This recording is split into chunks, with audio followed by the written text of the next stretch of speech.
Hello, baby gangsters. This is Calvin, also known as Homer, and this is my I was gonna say my first ever playthrough of Genshin, but technically it still is. It's always gonna be my first ever playthrough of Genshin, and this is the Find Pretty Stones Nearby quest, which I believe is part of a quest line called the Polka Beneath the Moon's Oracle. We have a bit of time, obviously, before we're heading into the next act, which I think we'll be releasing next week, and I definitely wanted to try this out. To see where the quest line goes, because I think it's also like the other part of it that we already activated. I think this is the one in the cave, right? Yeah, so like there's a lot to this, I'd say. So it might be fun to actually like do this quest here as well. The team we're using today is Sayu's Sleep.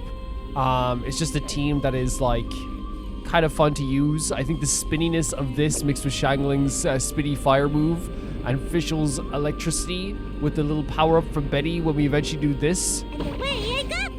It's not bad. It's not bad whatsoever.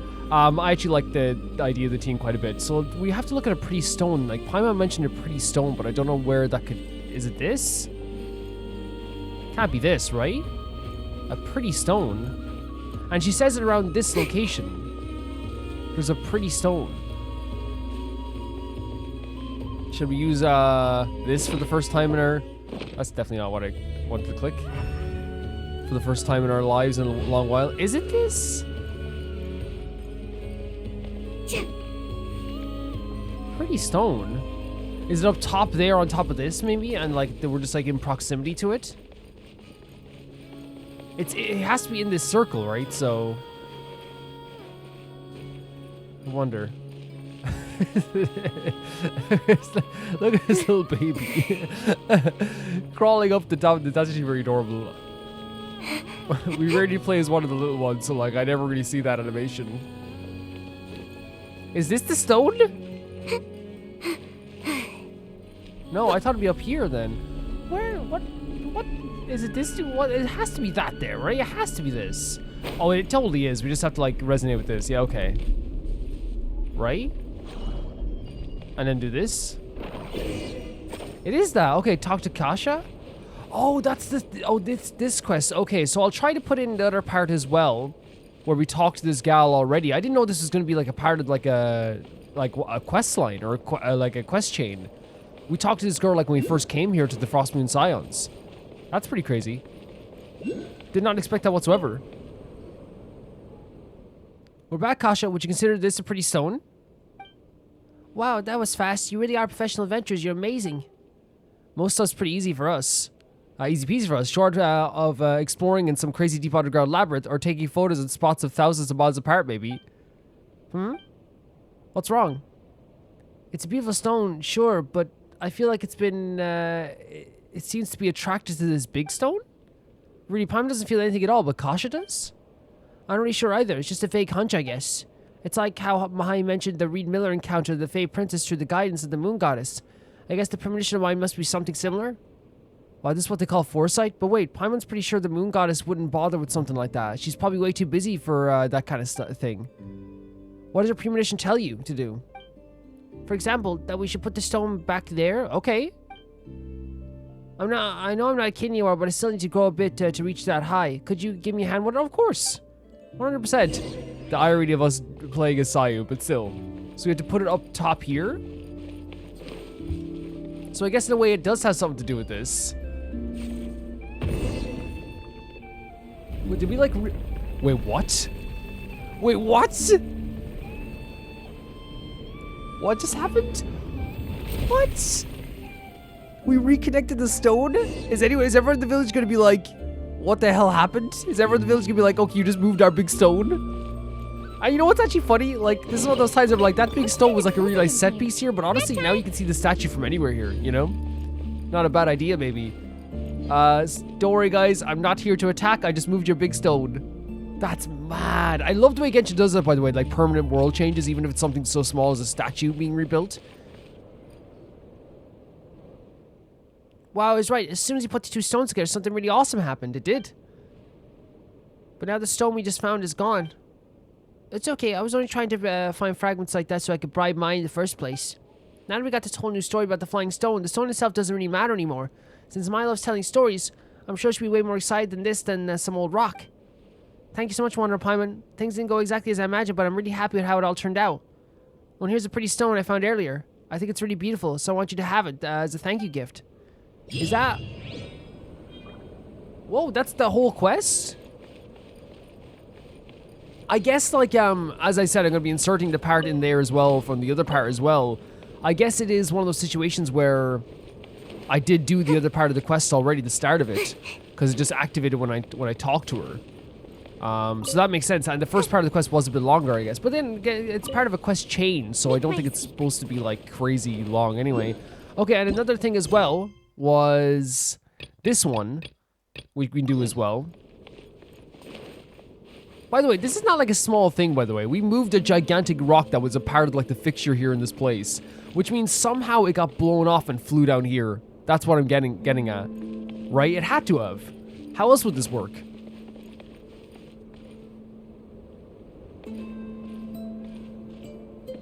Crazy. Crazy stuff. Surely I should be due a growth spurt by now. So this quest started off, which was such an interesting quest because we heard the name obviously from that little girl as well beforehand about the idea of Reed Miller, right? Luring the Fae away, I think is what she said. And then you look how ominous this looks. And then also at the same time too, we then, from this kid, he said he's the descendant of Reed Miller, who is like a famous like thief, right? He's like a famous like I don't know what you call a thief, but he's like a famous like I think he did say thief. He might have said thief, but I think he is like that. Like he's proud of that aspect, though, right? I'm not sure. We'll see. We'll see more of the story here now as well. I do like this team, by the way. Are you an enemy or a friend? Okay, pretty cool. You be yourself. You do you, sir. I'm actually so excited to see some of these locations. Are you enemy, friend? Enemy, friend. It's the crab Tsar. We've been spotted. This bad. You guys making the wind distract you. There's. It's running away. This is little crabs. They're just hiding out just because something frightened them. Look, Wanda. This little crab's trying to give us something. Oh, thank you, little crab. Yeah, it's not that bad. It's not a big deal. I want to make that clear now. Like with that type of dialogue, which is just like conversational dialogue. But it's always been my biggest criticism of Genshin in the world quest. It's like, you know, especially for people who like doing world quests, it's like that huge rock blocking our path just shattered. That's the key, all right. Nothing less than I expect from you. Looks like these little guys can get. We can see we're on their side. Hey, aren't we technically trying to seal them? Speaking of which, see what I mean? There's no order of crustacean palates. Most vicious, ruthless, ill-tempered crustacean ever beat. It's still just a crab. So this is what I'm talking about, right? The Genshin world quests are incredible, but my one big critique, it's my biggest critique of Genshin overall, is the fact that the dialogue goes by so fast. In conversational dialogue, that's fine. That's, you know what, if I miss conversational dialogue, it's like, yes, it's a bummer because I love hearing the little conversations. They're a big deal to me. But at the same time, too, it's like, sometimes they'll have lore there, those little those blurbs that come up at the end there, and they go by so fast. And I know it is to due to probably like a numerous amount of reasons, but that doesn't change the fact that like I would like it just to go a tiny bit slower. You know, just a tiny bit slower. I think they do worry because world quests are so freeing that like people are just gonna like move so fast and like it's gonna skip all the dialogue. But I'd rather that because then the people that actually don't care about the dialogue will just skip the dialogue, and the people that do care about the dialogue can then read more of the dialogue. You know. This is a really pretty part of the cave, isn't it? The water on both sides, the stone structure. Genshin always does caves very well, though, in fairness. Because I feel like Genshin... Whoa. Don't worry, since the crabs don't block the path first, we're going to use the crabs. I think Genshin does a lot of stuff that, like, usually is, like, really, you know... And I don't mind having a dingy place to explore, but sometimes Genshin will turn a cave into something that, like, feels beautiful still, you know? Which caves can be pretty, you know? They can be. Do you want me to go over here? Oh! So the lack of areas you're picking up were actually just, like, actually for him. Fair enough.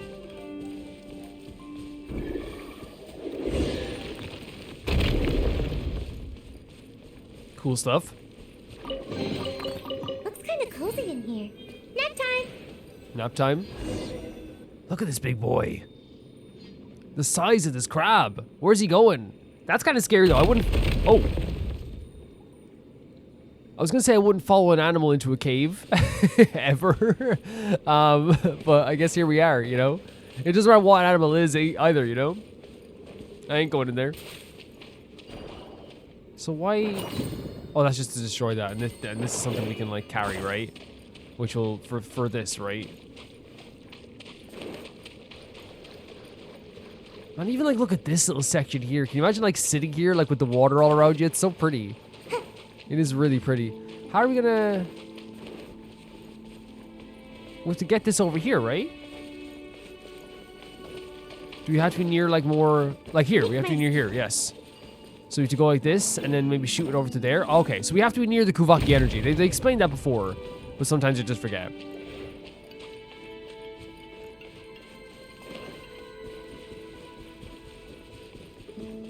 Man, these cave systems are so pretty, aren't they?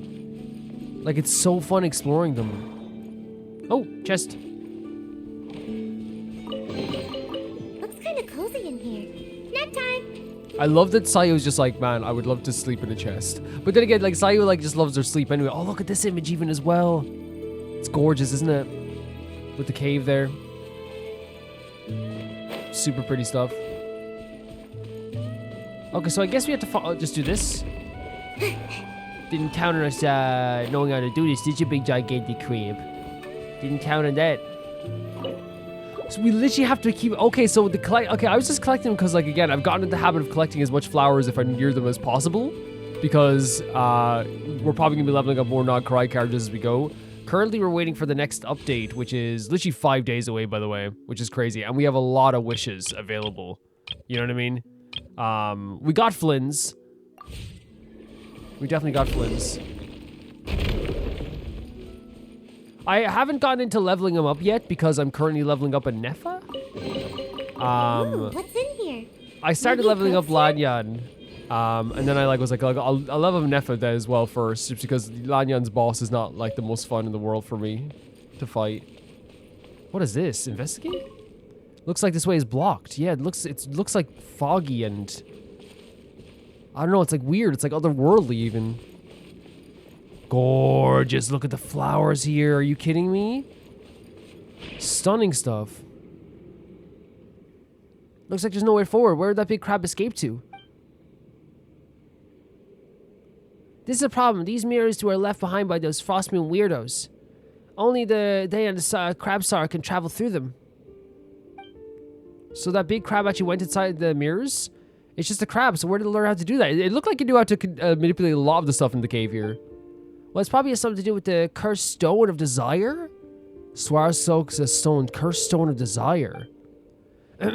Better find a wall first, buddy, in case you fall over. About what I'm about to tell you.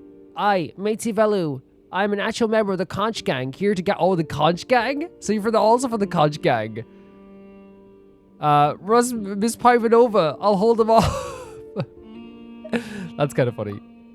Run, wait, what's so scary about that? Also, what kind of corny reaction is that? I knew it was Miss Pivanova anyway.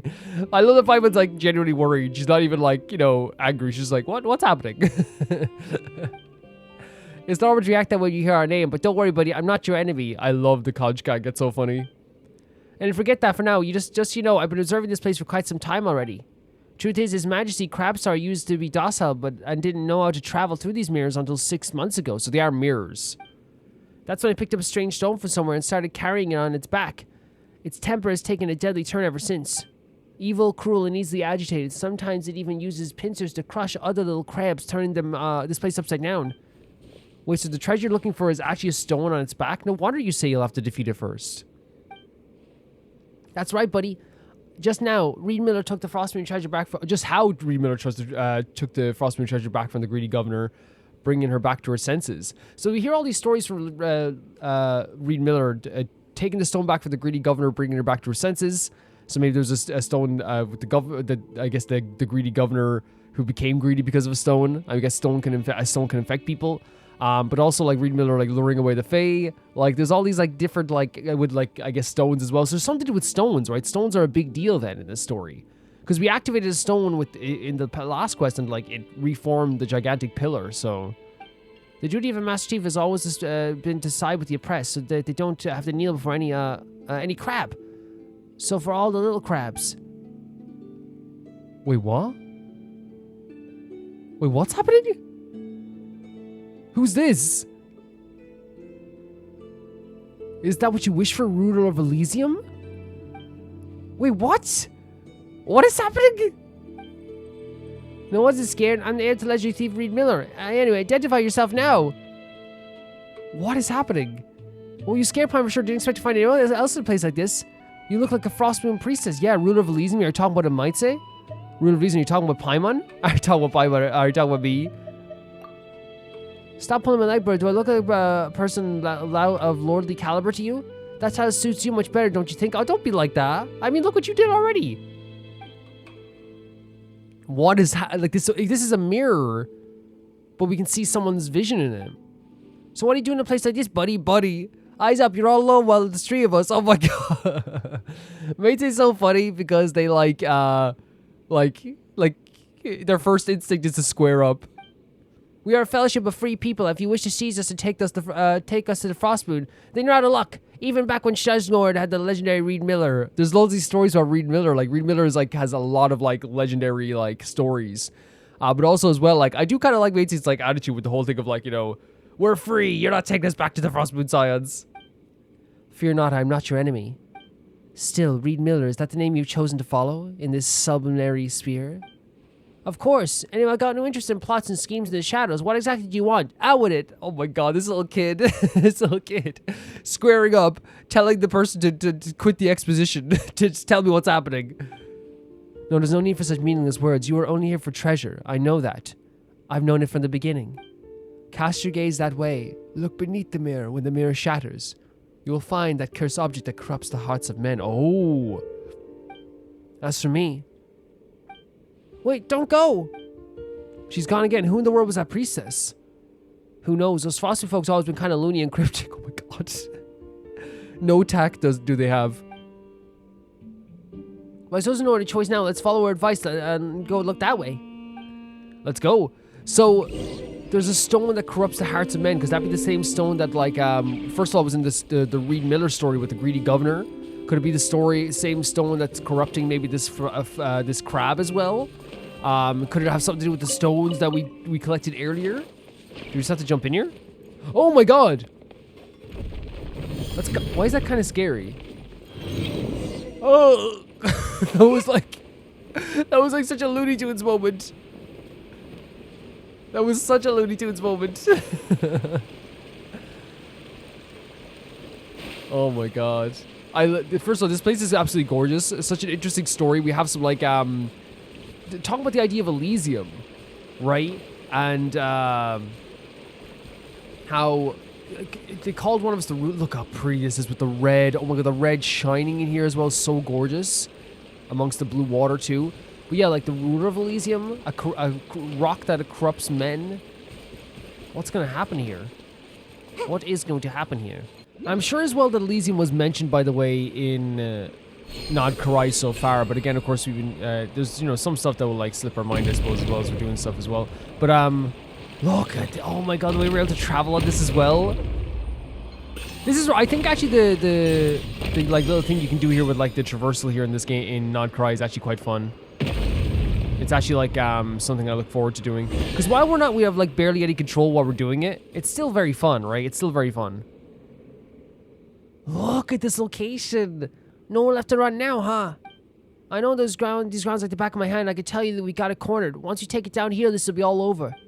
What do you say? You ready, brother? Brother, let's go. I'm ready.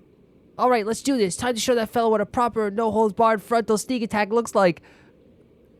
I feel like you contradicted yourself. And I love it. I love them for it.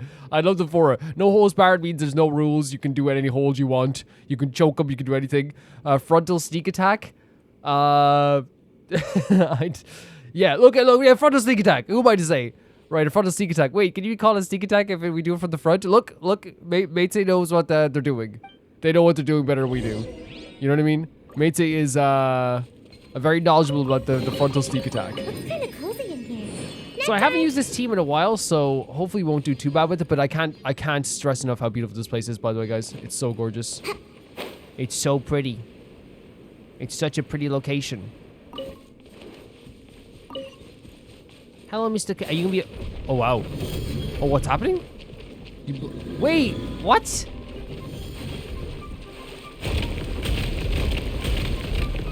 Ah, I get it. Doesn't want to fight.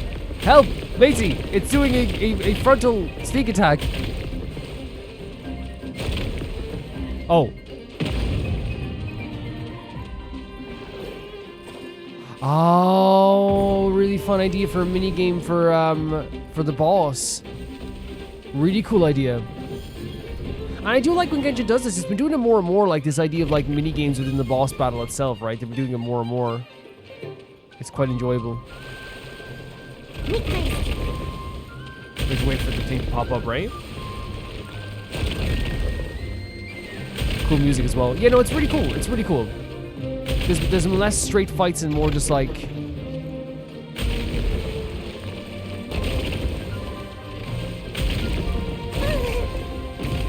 We got that at least. Oh, we got that. Oh no, please. And we got that. And then we get this. Like, it's like, I like it. I like having little mini games. I know, like, there was a big pushback against the idea of, like, gimmick bosses, like, for a while. And I think it was, like, because there was a specific game that I used to play that, like, people were like, I hate gimmick bosses, which I actually, like, don't mind. I like, I don't know whether the word gimmick boss has, like, a negative connotation. But I like mini game bosses. I like bosses that have, like, a little bit of a twist to them. While also I just love straight up fighting bosses as well, you know? But I like having, like, maybe a mixture of both sometimes as well. And even if it's not a mixture, oh god. Even if it's not like a mixture of absolutely both. What are we pointing this to? Like, it's fun. It's a fun idea. I like the creativity. Man, I'm getting slapped around the place here. Did they say something? Is that just in the music?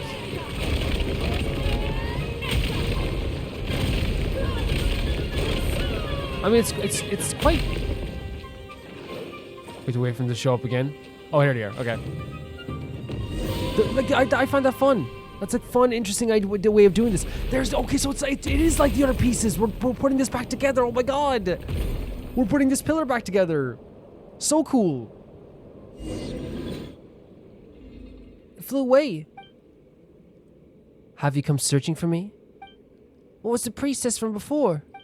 We weren't exactly looking for you, but who are you really?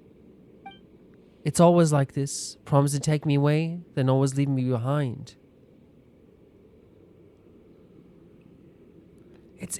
Maybe I'm making too many connections. Remember we talked to the girl last time? She was talking about the idea of Reed Miller luring the Fae away and, like, you know, giving them gifts, and I know, maybe I don't know. This time is no different. Asking those questions to give me false hope, so I would say, waiting for salvation that will never come, isn't that right? No, that's not what we meant. Please don't cry. We're adventurers. We love helping others. If you need any help, just tell us. Exactly. Oh, 100%, please. She's gone again. Who in the world was that strange lady? Loma might know? Alright, since she's dressed like a Frost Messiah and Loma might know her, let's ask her about it next time we meet, shall we? Hey, where was Maitse? Well, buddy, how's it going? Have you calmed down? Seems like hiding away out of regret after all the terrible things it did to the little crabs. Well, under the stone's influence. That's kind of sad. It's alright, let's reflect on its actions for now. Those who did bad things must be punished. This is the fate of all evil rulers. Whoa. Still, Palm didn't expect the stone to fly away like that. Well, it's not a bad thing. If it had actually circulated on the market, it might have hurt even more people. Here, have this too. Now that His Majesty the Tsar has become docile once more, my observation notes are complete. And from now on, you're afraid of the Kajgag. Oh, thank you. When you dine in Speranza, restaurant in Nashtown, just mention the name Maitse and collect my free meal ticket. No, I don't have that kind of pull yet. You need to sell your bills with Big Sis, Katsuya. It's okay. Don't worry about it. I'll mention it anyway. What's the point of mentioning your name then? Because it's Maitse, you know? How could we not? Of course, that is the point. If Big Sis Kaizen is good, she might even buy you all drinks or something. Oh my god, absolute sweetheart. So it depends on someone else's. No, Paimon, I love you, and I love that you question the world all the time. Don't question Maitse right now. We gotta just let it slide. Then even if she's feeling up to it, I'll still buy you drinks, though I'll treat you to a meal. Don't worry about her. No, no, no, no, no, no, no. Oh my god, oh no. I'll have to work 2 days to get for the funds. Do not worry about it. A promise is promised. No one good turn deserves another. One good turn deserves another, and that's the rule set by the legend of Reed Miller. So take this IOU, buddy. No, oh my god, though. That breaks my heart more than anything, I think. You know when someone's like, I'll have to like save up money for like your meal, or I have to save up money for like your birthday or something like that, you know what I mean? Like, or I have to say, like, I'm always like, no, don't even do that. Please, just keep your money. Like, in that sense too, like, I don't know. Look, the reward is I got to see this beautiful location. That's the reward. You know what I mean? And it's shining in like this beautiful Kuveki light. Let's head back up here. Oh my god, it's so pretty even here. So where does this lead to?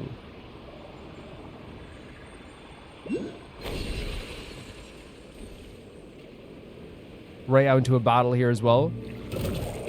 What is this a new enemy? Wait, we must have activated this enemy before, but I don't recognize this. So maybe we walked by it at one point. Nice and spicy. So let's just showcase like what I mean by like what I was saying with this boss and what I like about this build. And what I like about this build if I can, but I have to get Shangling up to like her usual stuff here. We might even get to that point, but I like it is fun. I'm telling you it's fun. Can we just do this? No. Oh wow. Did one slap get half our health destroyed? That's pretty nuts. Okay, so we can't use the Shangling thing now, but we will Let's light it up. in a second. This thing does a lot of damage. We go. Like, look at that. Sayu, wait, how did Sayu die? Wait, how did Sayu die? Wait, what happened? Did I even take her out of the... I don't even think it took her out of the freaking menu, guys. What happened there? That guy destroyed us.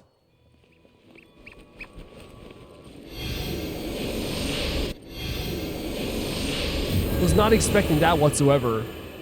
So I think there's more in this quest line then, right? But we haven't activated it yet, so I wonder, like, I think maybe I could, like, check that out. I'll try and see what the other parts of this quest line is. So, once again, like, I'm always just very grateful for any, you know, help that I usually get with this stuff that's very spoiler-free. And I remember, like, someone, a patron was like, oh, like, this is, like, where you can start a fun quest line.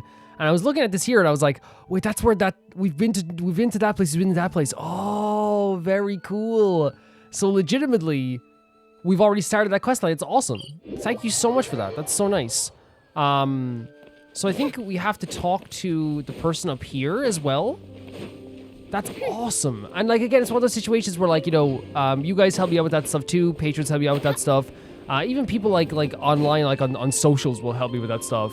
And like, people work together in like the nicest way to make sure it's like the most spoiler-free experience. And I appreciate that all the time. Because I'm looking down, like, because again, I did not know we connected to this quest until I looked at the map they gave me like a month and a half ago and being like, oh my god, look! And now it all makes sense. Very cool. Very cool. May the moonlight shine your path ahead. Are you here to pray to Lady Qatar as well? Perry, you mean in front of the statue? It really is huge. Beautiful, isn't it? This idol of the new moon was reportedly carved by a moon chanter from 500 years ago, depicting Lady Qatar's original form. As for Lady Qatar's birth and the miracles she performed in this sublunary sphere, I'm but a humble acolyte, so I shall refrain from going into too many details with you both. In any case, this is the final destination of the pilgrimage route where wishes are offered to Lady Qatar. Even if you didn't come here to pray, I hope you should still feel her blessings. Well, Paimon understands now. Wait, this is the end? Then what's that superimposing pillar up ahead? No, that's not actually a pillar. Beneath it is the court of the first edict, an ancient sanctuary that was sealed off 500 years ago by the Moonchanter decree. In a sense, you could say it's a forbidden ground for us Frostmoon science, and because of the Moonchanter seal, no one can enter anymore. So it's better not to get too close. Okay. And as for the huge edifice up there, it actually fell from the sky by Lady Qatar's grace. None of the falling debris hurt anyone. So we're putting back together that statue, that edifice. Edifice, sorry. Edifice is a different thing. Edifice in this quest, I guess. Debris? Yes, when it came down, several fragments fell for. There we go. One of them fell into the camp below. Two must have seen on your way here.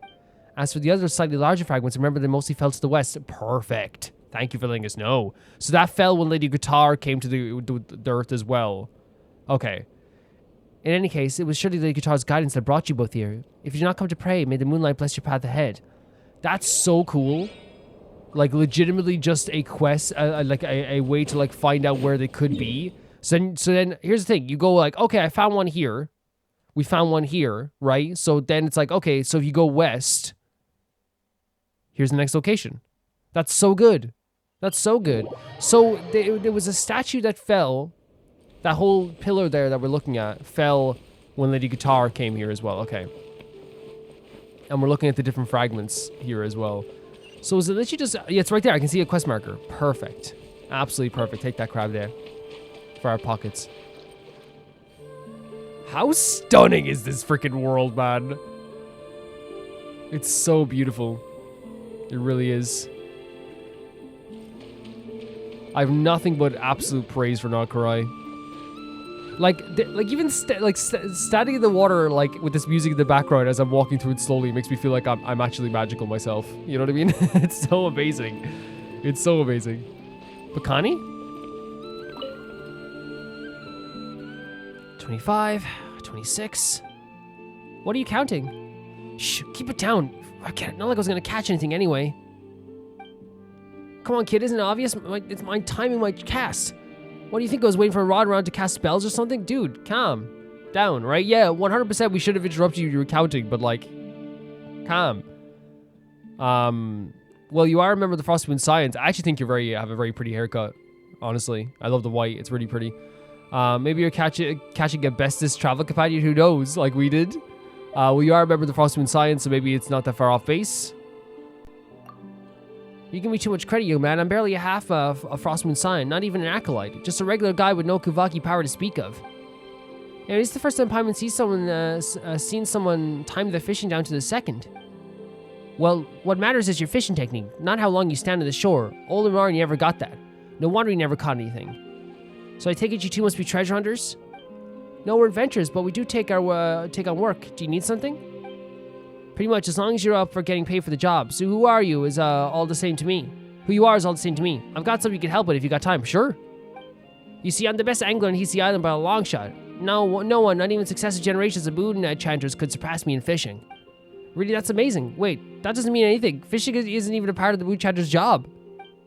Still, even with all the skill, I haven't caught a single fish lately. It makes no sense, right? Well, here's the thing. I actually think that, like, you know, yeah, like, it's not part of a moon chanter's job, but, like, I'm sure, like, that's a very reasonable skill to have, especially, like, you know, when you're living in a land that's covered in water, you know? So, obviously, the problem isn't with me, but the environment. Just as it is with the cursed eye of Krati. The cursed eye of Krati. There must be something on the water affecting the fish. Seems like quite the leap in logic. So, I wonder, okay, so far we've had... we've heard the idea of stones corrupting a greedy governor. We heard the idea of a legend of a stone greedy governor. We've heard of a stone that was corrupting a crab, right? And the idea of, like, we also mentioned Elysium, but that's what I heard too. But could it be another stone? Could the part of the stone of the pillar up there be corrupting the water here? Anyway, I was hoping you could two check the nearby waters and see what's scaring the fish off. Don't worry, you'll be probably compensated for your efforts. Well, since there's a reward involved, we'll take a look around. No promise we'll actually find anything weird, okay? Look how cool this looks. Just like this lone stone in the middle of the water. I don't think is fishing in such shallow water it's smart. Well, no, it's actually not that shallow over here, actually, in fairness. So we have to look for any nearby disturbances.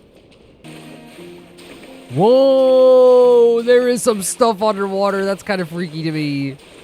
But is this anything to do with what we need to find here? Or is that... I find statues underwater to be very scary. I think I've said that in Genshin before.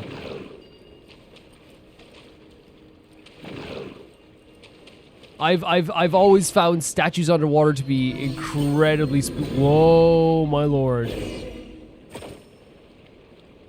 Place the fragments on the stone. Like, I guess we got the fragment, but you know what I mean? Like, I don't know what it is. I think it's just man-made structures underwater are very, very scary to me sometimes. They really are. Honestly.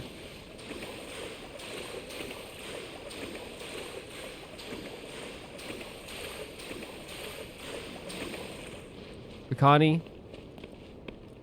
I'm gonna try over here, maybe? Because it did point out. Wait, look at this. It did point over here, right?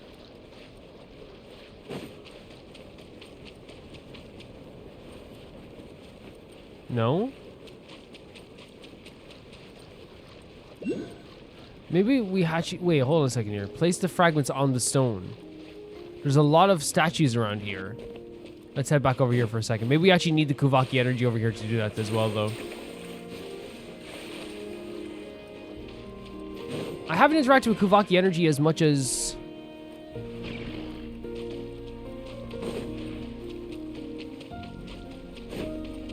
Is it back here again? Oh, there.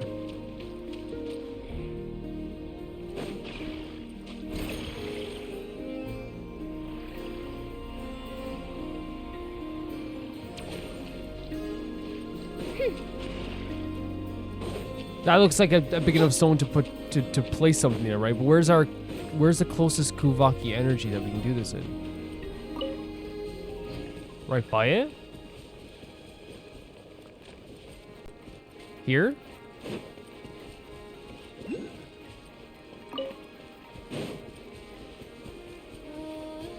Oh, the music's so gorgeous. Sorry guys, I'm a bit confused here. Again, it's not the game's fault whatsoever. Like, it's just I haven't really interacted with Kuvaki energy as much as maybe I should have interacted with in the past while. So that's probably why like I'm more confused than other people might be. Oh.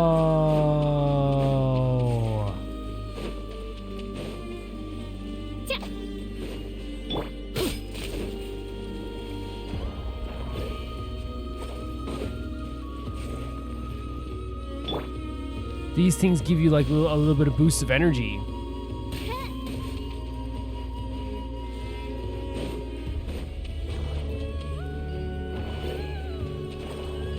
There's one. But there's other ones here too. Yeah, there's other fragments here too. Okay, that makes perfect. Okay, that's fine. I was definitely like making a lot of mistakes here with that there, but it's okay. It's okay.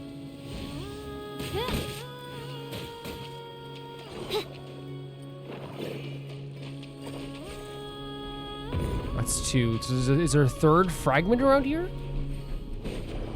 One that maybe like, oh, there's one down there. I can kind of see it. In the water? Do we just have to pick? We probably have to pick it up and bring it around, right? Yeah, I can see it on the water over there. That's fine.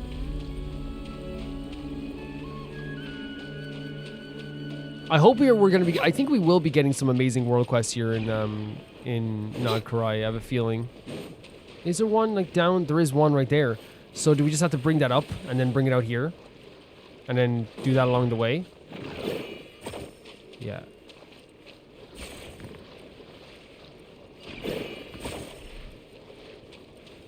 And so what's the next? Then we have to go over here and connect it. It's like we have to like hit these things along the way and collect these as we're going along, which is actually very like fun.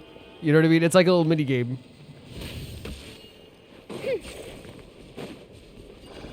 I actually quite enjoy it.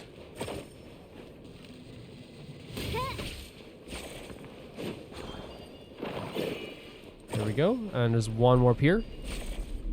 There we go. Okay. I was a little confused on that, but oh, and this can be, yeah, we're shooting up another fragment.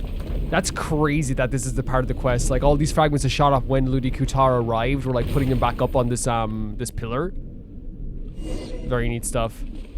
So is that gonna help the fish out? And I wonder if those stones are, like, technically, like, corrupting some stuff. I wonder. Or something else is happening. Did you see that? I don't even know what happened. One moment I was looking away. Next thing I knew, the rig... I usually say the rig rock. The big rock just flew. You explained what happened earlier. Oh my, I have no idea what any of that means, but if you can pull off something like that, amazing. You must have the moon maiden's favor. Kind of.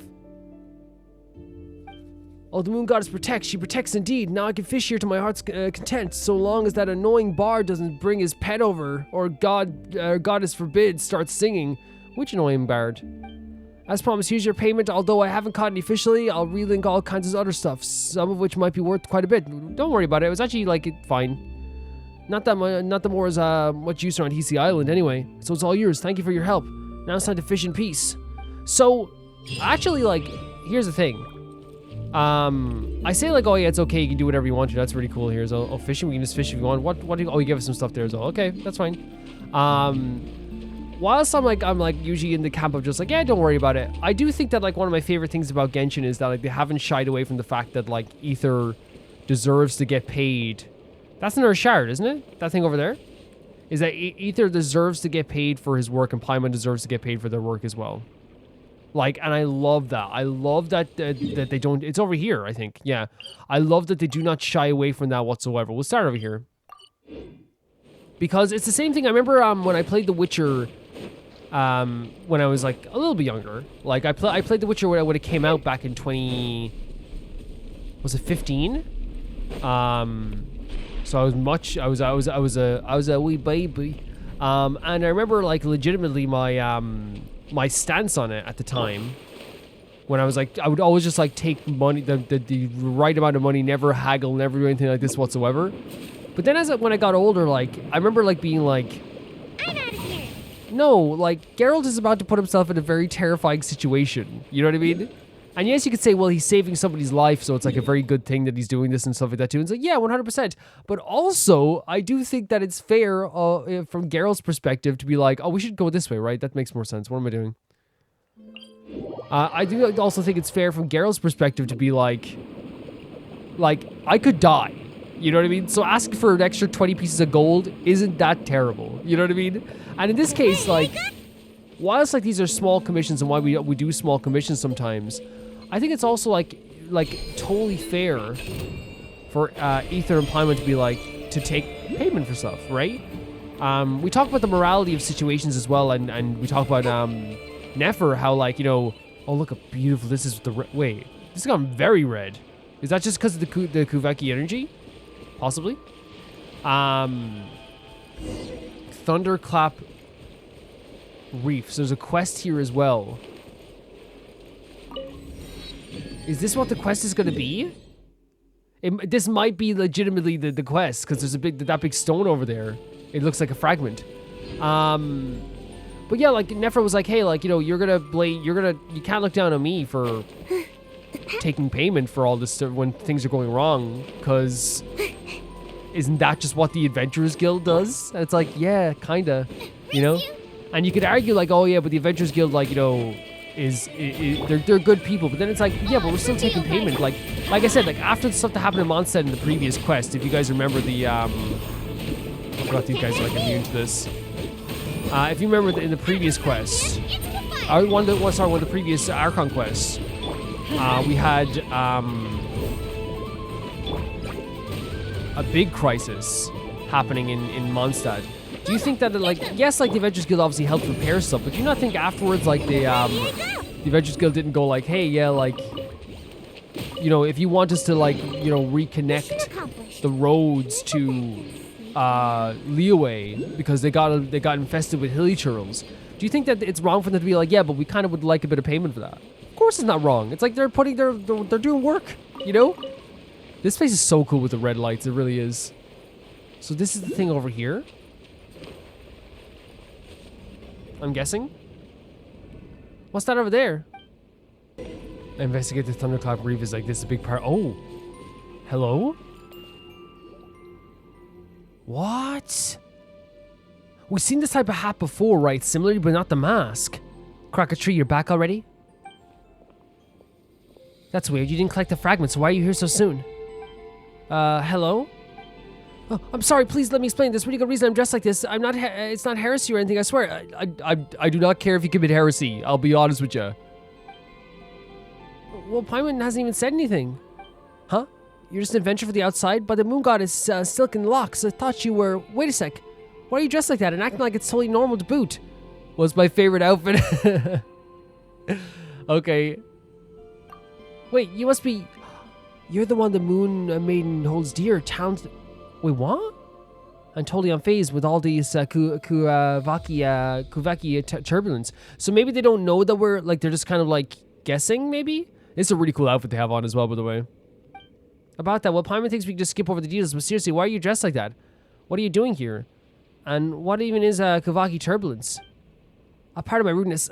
I am who served the frost moon, Born of the tides and bearer of the high priestess mantle beneath the moon silver's gaze, in this sublunary sphere, I'm known as Vernaska.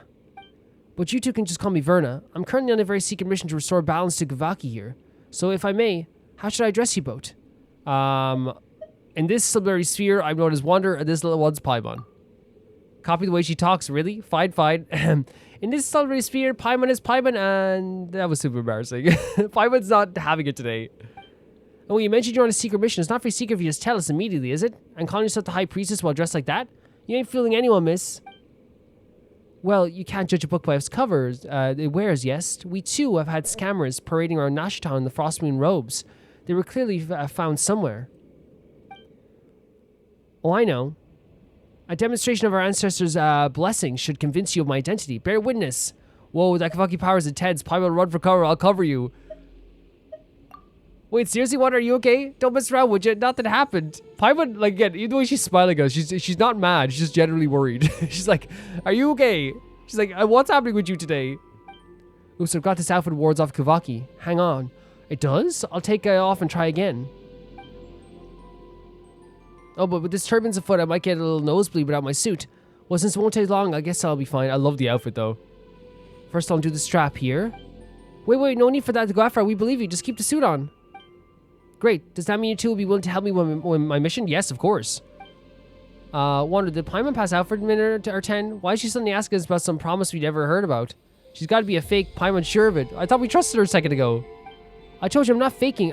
Let's forget. Let's put our identity aside for now. Like they say, small slips sink big ships. If we leave the Kavaki turbulence alone, we'll have a catastrophe on our hands before long. I see. Looks like we can't just walk away from this. I knew he had a good eye. I mean, I knew trusting the moon maidens to bless me with the savior such as yourself was a good idea. So she thought, like, she prayed to the moon goddess to be like, please bring me somebody to help me out here. And we just happened to show up here this time. So she's like, okay, you're definitely brought here by the moon maiden. All right, fine. We're adventurers, and we don't say no to folks in need. Even if you seem a little bit unreliable, but Paimon could tell something's definitely off here. Maybe we can help. Excuse me, I'll have you know I'm the most reliable priestess there is. And you two seem even more reliable, so I'll share this super duper reliable foolproof plan with you. Let's cut to the chase. Those two rotating boulders are the cause to Kavaki turbulence. So that's what the fragments we thought were. Holy hell, from this angle, it's incredible, isn't it? Look at that. With the red in the back. Ever since the time of the first moon chanter, Lady Isla, the Kavaki and the Thunderclap Reef has always been unstable, but things have gotten worse since the two large rocks fell from the sky. So ever since the Moon Maiden returned, ever since Kuta returned, ever since Kolobita returned. As the scripture says, O Moon Maiden, even the immutable laws set by the dread sovereign of the firmament shall bend to your song. Even the tides and time and heaven signs will, what's the next line again? Oh, I'm sure you get the idea. Paimon gets the idea that you're super odd reliable. Paimon's found a new minor enemy. Oh, come on. Forgetting one little verse in a prayer doesn't make you a bad priestess. Besides, we're not counting on prayers to fix this. We're using science. Based on my calculations, those two stones are filled with powerful Kavaki energies, which is why the balance here is particularly messed up. The solution's simple. We're going to fight fire with fire. If we use other Kavaki charged fragments and hit the boulders at a precise angle, okay, we'll be able to counteract the disruption and calm the disturbance Kavaki down. An exquisite plan, truly. Right? See, this is why the Moon Maiden favors you, Wonder. You got a sharp eye for genius. I just think this character is so, like, unstable in a funny way that I'm kind of going for it, you know?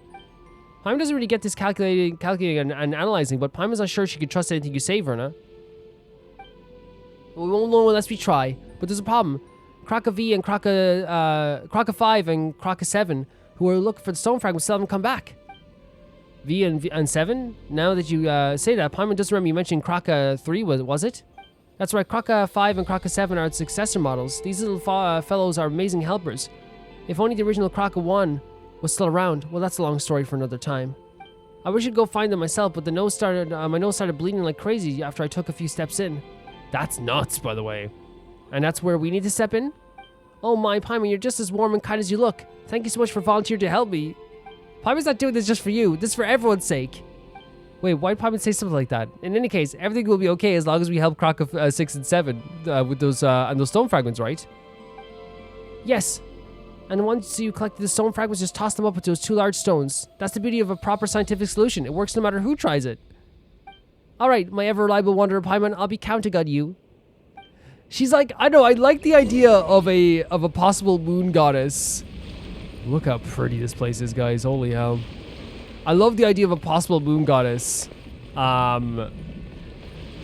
She's just walking around. Sorry, not moon goddess, a priestess who like is dressing up in this anti-Kuvaki energy outfit, who doesn't really know the scriptures that well, who seems a little unstable. I don't know, she's kind of funny to me. Oh, there's one. Oh, he fell over. Oh no. Is this Crocker 3 or 5? It's it's okay, buddy. It's okay. The Kuvaki energy is so powerful here, it's crazy. We do need more frying woods. You know what I mean? Like, it's so crazy that like in some places you need to collect it. Here it's like overpowering. And because like I think Ether is a character who like is able to like really resist the Kuvaki energy and like form with the Kuvaki energy, I think that he's like, you know, not having that nosebleed right now. Oh, stone steps. Are we getting to see some sort of like tomb or... Oh, my lord. Very cool stuff. You guys okay? What's this? Oh, we got stuck in it. Very cool. Look at this. You guys know, since the beginning of Genshin, I've said this to you guys, I love a location that looks like I should not be here. You know what I mean? I love that. And this has that energy once again.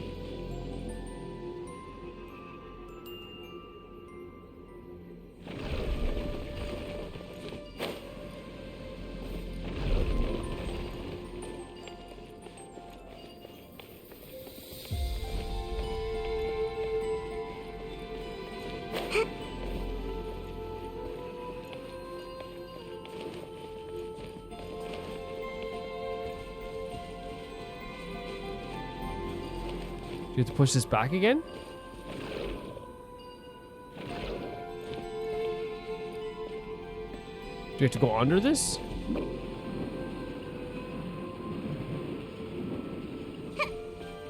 Meet my ski.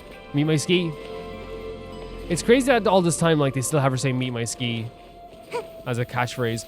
I love it. Like, don't get me wrong. I love it. I think that that's going to be the finale of Genshin, is they're going to meet her ski. You know what I mean?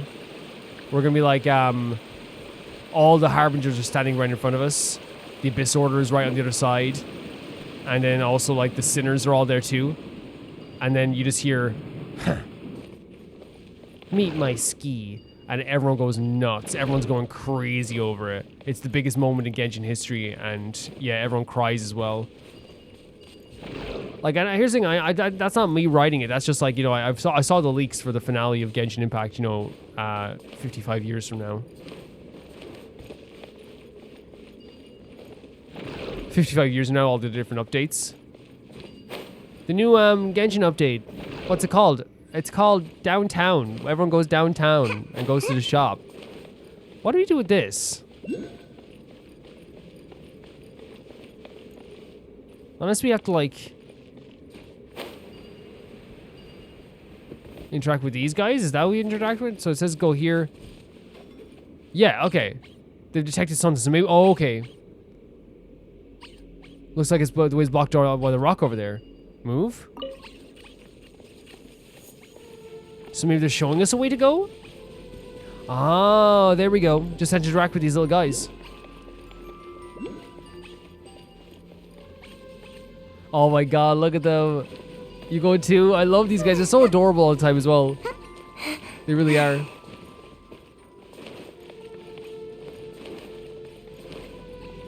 And we just have to activate this as they go as well. Aren't they always adorable? They really are. Are they going to move this up for us? Combine? Very cool. Thank you so much. Save deal over here. It's got the fragment. Now it's stuck. Mission accomplished. Let's go. Very fun. Very fun. Very... Oh. Was that the turbulence? What should we do? Oh, wait. We got blocked out. It looks like we can't do tree away. Paimon sees some light over there. Maybe there's another way around. I saw it earlier. Yeah, there is. That's scary, though. I think it's like a fear that I think it's like a common fear, right, of everybody. I think if you said like, oh, would you like to be in a cave, and no one's gonna say yes. You know, it's one of the scariest things ever. Oh. We finally made it out. Paimon didn't expect that collapse. That was so scary. Good thing we managed to find another exit. If we didn't, like, I'm pretty sure we'd do something to get out, but like, even like our characters aren't invincible, you know what I mean? But all that noise just now, Verna must have heard it too, right? Paimon better hurry back and bring her here before she tries to dig into the cave. She might get herself trapped. Take advantage of really... Okay. It's collapsed. How did this happen? Wonder, Paimon, are you both alright? We're fine. Don't worry about it, Verna. You didn't hear that huge noise just now? And something to say, are you alright, isn't it? We're standing here, aren't we? I mean, I totally get it. Like, you know, I think it's just a phrase people use, even if, like, you know, they look okay. Sorry, I was busy calibrating Kraka 3, so I wasn't paying attention. Indeed, you have proven exceptionally trustworthy, Wander. More than even myself as a priestess. Had I encountered such circumstances, I fear I would have been at a complete loss. Alright, let's see what you've been up to, little Krakas. Well, you aren't a right troublemaker. You found the pieces but didn't come back on time, so Wander and Paimon had to turn this place upside down just looking for you. Well, they found the pieces, but they got stuck on the way back. Don't you think they might have messed the settings up somewhere, Verna?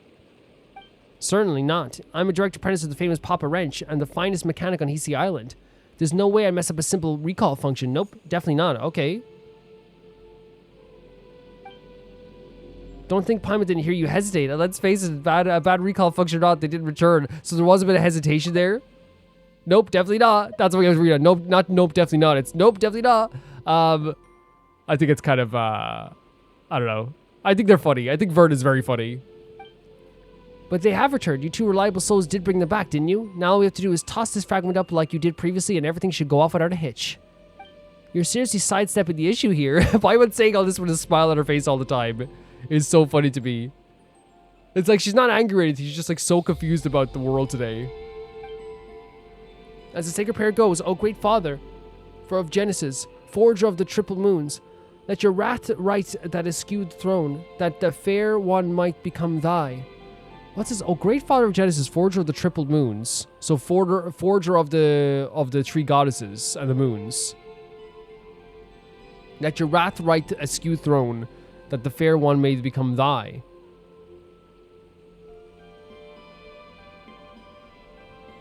I'm not quite sure what it means.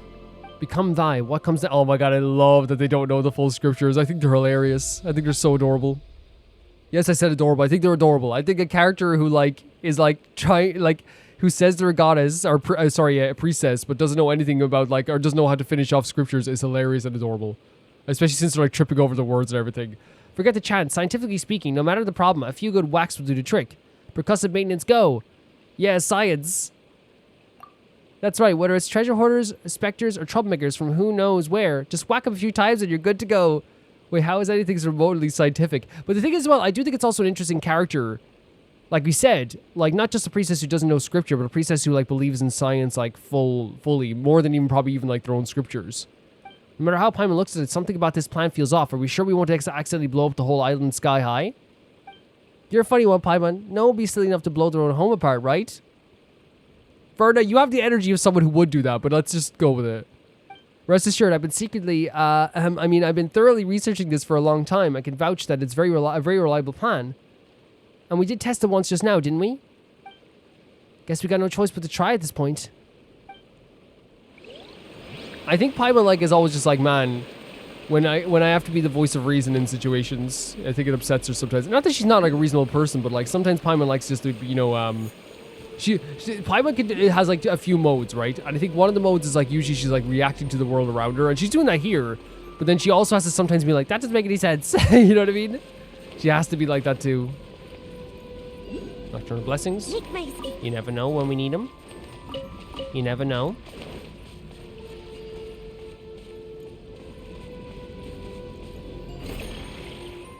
Do it. It's going to send it back all the way over there.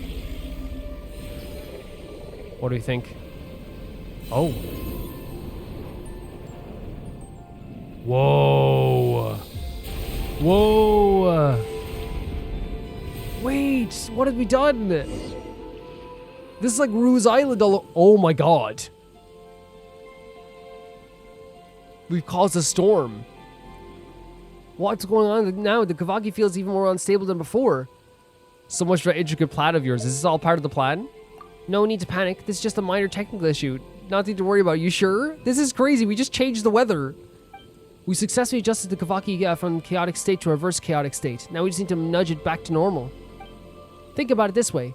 If things have already gone from bad to incomprehensible, there's no room left to get any worse. Honestly, Verna, for some reason you're charming as heck. I'll tell you that much. Your explanation is what's incomprehensible. How can you stay so calm when everything's falling apart? I think Verna is so funny. I don't know. And it's not funny in like a split your sides laughing kind of way. It's just like you're looking at them kind of like, Verna. You know what I mean? Because panicking won't help, true?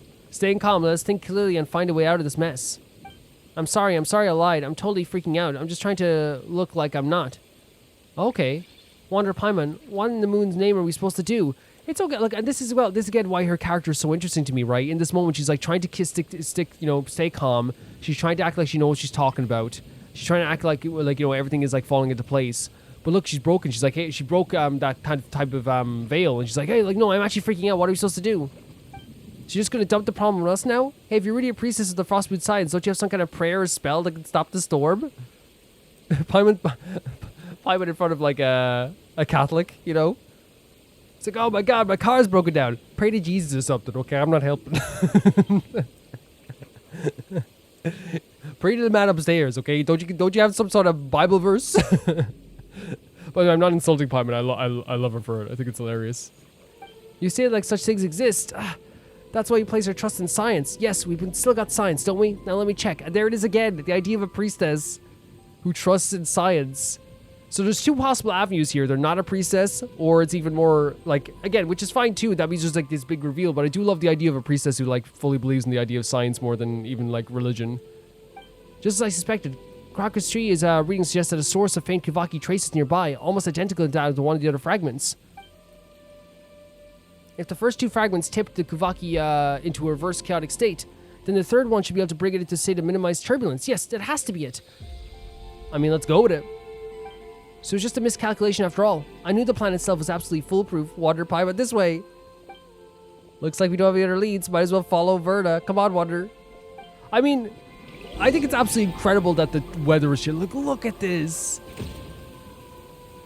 I think it's incredible that we're able to do this. It's terrifying. Oh, there's a mirror. Eureka, see, I told you to trust in the power of science.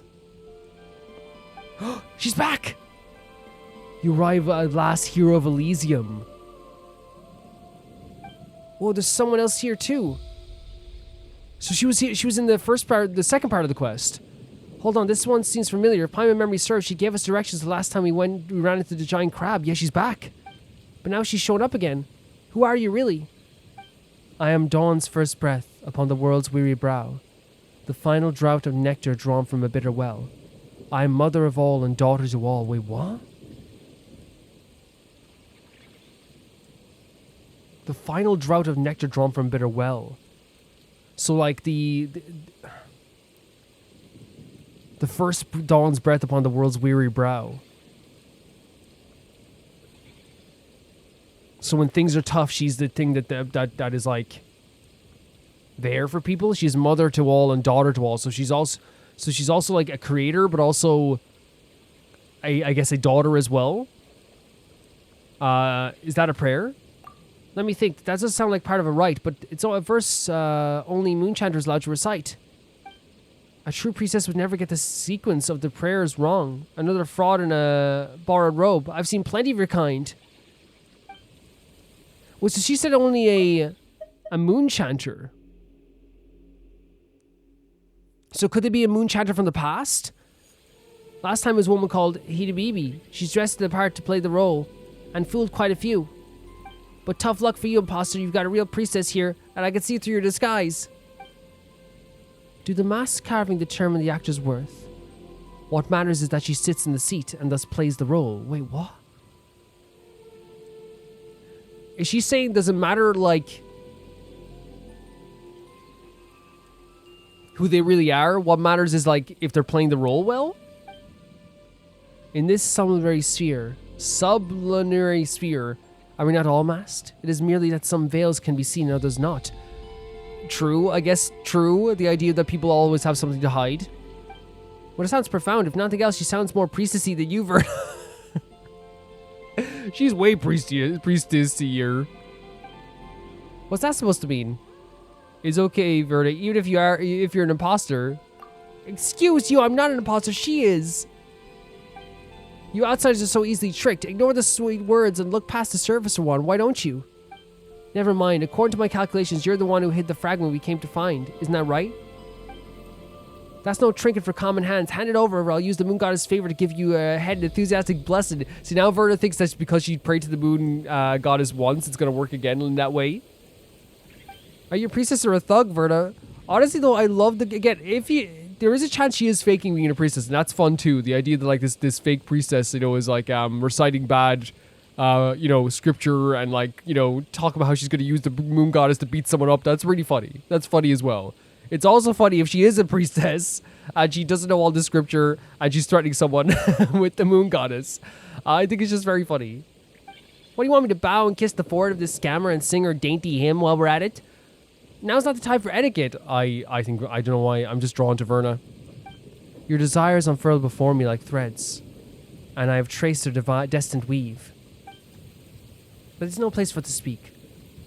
Walk with me and I shall lay bare the tapestry. Sure. Yes. Into here? Oh, here. Oh, sorry. Into the top of Thunderclap Reef. This is so cool. This is so cool. I wonder if Verna is faking it just because, the way like a cheater will I'm not calling Verna a cheater, but they you hear like in like Reddit story stuff like that as well, like when you like spot Reddit stories. Usually like when someone is like accusing someone of cheating or like are really worried about someone cheating like to a crazy smothering degree, that means they know that they're like what someone's capable of, and usually they're the cheater. And I wonder if like with this case, if it is a situation of like, it is Verna faking it because the first thing Verna does is accuse someone of faking being a priestess, Holy hell. Man, is everywhere in Nod Krai just absolutely gorgeous? Is there a place that's not gorgeous? I want to get this waypoint for a second here.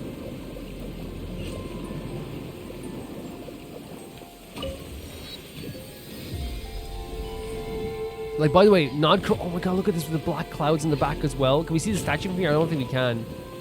But it is gorgeous what them... can you imagine what people are thinking from a distance? Can you imagine you're in, the Frost Moon Signs or maybe somewhere, like, traveling. You just see this in the distance, like, this rain pouring. After years of it kind of looking the same, you'd be shocked. I'd be shocked. We meet again, hero of Elysium. Elysium is like, it's an ancient term though, right? I forget which, it's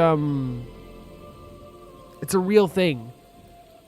I think it's like something to do with the idea of like a paradise or like a, because I know Disco Elysium, right?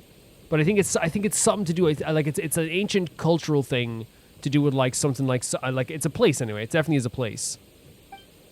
Get it right, it's heroes, plural. Now hand over the fragment, imposter. So do they think we're the hero of Elysium? Because they referenced Hero Elysium before. And I thought they were talking about Might at the time. You are the lady, hand it over. I'll say pretty please. Is what you seek not right before your eyes? I knew you wouldn't give up without a fight. Guess it's just to give you that blessing today. What did you say? I love that she's using blessing as like an attack. A blessing to the head. You're just giving it to us? Then why have you come all this way in the first place? Because this is where it must happen. Fate demands it, so fate demands it. I've waited too long, endured too much, all for this moment. All for the birth of a god? But it matters not. Soon it will end in a newborn... What? And the newborn god will drape the world in true... What are you talking about? What are you even talking about? Vaya, I have glimpsed into the mirror of stars. There's no place for her in a world where the god has now been born. What god? First off, it's Verna, not Vaya. Oh my god. Don't you know it's rude to wait? Were you talking about me? You weren't talking about me, were you? I love Verna so much. Indeed. So then what must be done? The ending you seek awaits.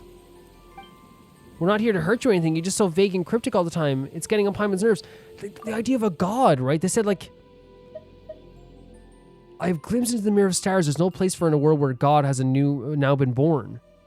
So they're talking about the idea of a newborn God will drape the world in true joy. By the way, that's always terrifying to me. I don't care what it says. When someone says, like, oh, it's going to be like true joy, true happiness. Always terrifying. When someone references the idea of like a god bringing true happiness, terrifying. Always. And I've glimpsed it in the mirror of the stars. First off, Verna, so it said, you weren't talking about me. So it's like, yeah, I'm not talking about you. So, again, we have idea of gods here. Whenever gods are brought into Genshin, it is quite scary. And what with the Kavaki turbulence around here? Why is that fragment of yours in your hands? This ending we seek would sure be a nice explanation of, well, anything. Patience. Once all comes to an end, we will meet again. What? You seek answers, do you not? When the moment comes, the path ahead will open. Well then, I shall wait you at the court of the first edict? But isn't the course of the first edict already... Oh, Nightingale, the swords above the pale rise... Did I get that? I didn't... Oh my god! Genshin, please! Please, Genshin, please! Oh, Nightingale, the soars above the pale ridges of frozen plains. Have you heard the songs of the evening prayer, my near Nightingale? I'm going to take a screenshot just there as well. I want to watch out. Looks like something's woken. Oh my god! Frost Knight Scion? So the idea of this, they're going to meet us again at the edict? Is that going to be another part of this quest?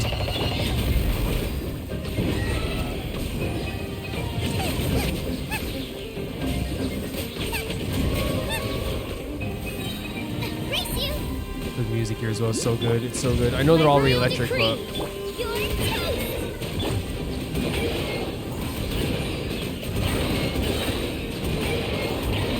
This is what I mean. It's so chaotic, and I love it.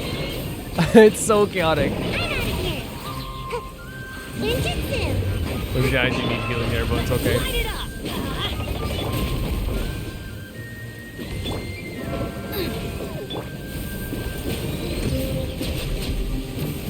It's a cool looking enemy for sure, isn't it? Let's light it up! Teamwork is dreamwork!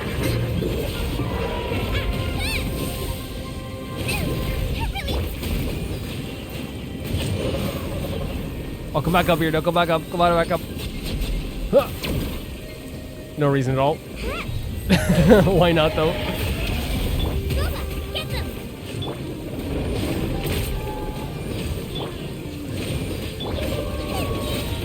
There we go again. I'm sorry. It's just so fun. It's just so funny and chaotic to me. This thing. Look at this. Like with both Shagling and Sayu's doing going like this.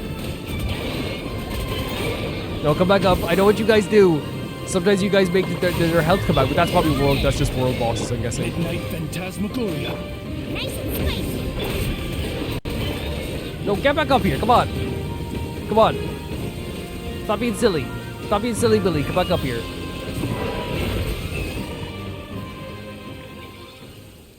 This is unbelievable. Who does that fraud think she is? The nerve of her taking control of a sacred frost moon sighing and turning it against us. Sacred, by the way. We'll be giving the head of her as a blessing at his sermon. First things first, let's gather the remaining Kavaki energy on the island and extract all the last fragments of the moon mirror and stabilize the disturbance once and for all. I'm sorry, but Ether saying this is the best thing I've ever heard in my life. I'm gonna give your head, that head of hers, a blessing and a sermon. I still can't get over using blessing as a way to say I'm gonna beat you up. Really fun stuff. So find the Kavaki to activate the... Okay, so there's one over here.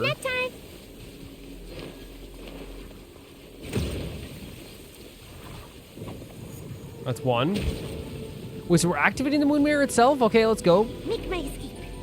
But I'm still worried about this god that's going to bring true joy to the world. You know what I mean? To me, that's very scary. So these frost moon, these frost, what are they called? Frost babies. They're sacred.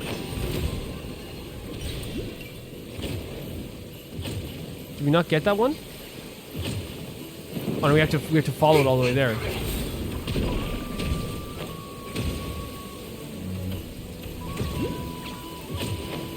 Wait, no, come back up, come back up.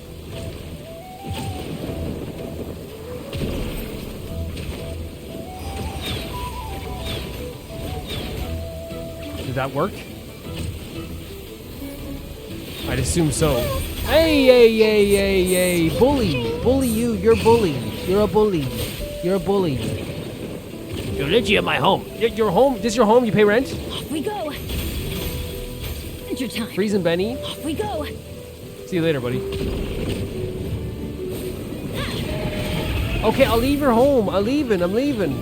Too late. Now you must pay rent. Wait, for the whole month? For the whole month. No, come on. No, I need roommate. No, you're not getting roommate. I'm clean. I clean dishes. Yeah, I bet you are clean. No pets. Was he trying to get you to become a roommate? He definitely was trying to get me to become a roommate. He does it to everyone. Don't worry about it.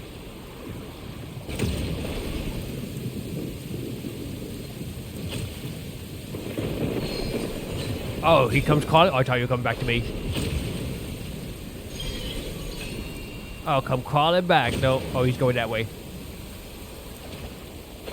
This looks sick, doesn't it? Looks really cool. Adventure time. If you just move the stone statues in the mirror and gather them together, we should be able to grab them.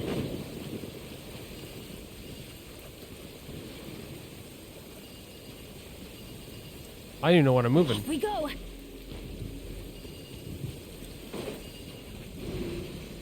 Oh, I was like, I did not even know what I was moving at the time.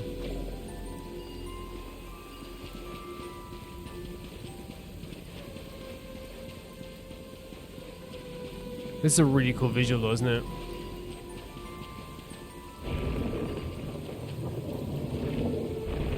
Where'd that go to? Over here?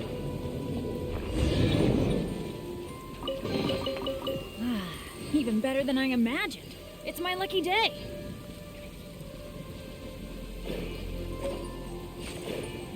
And where do we shoot these at?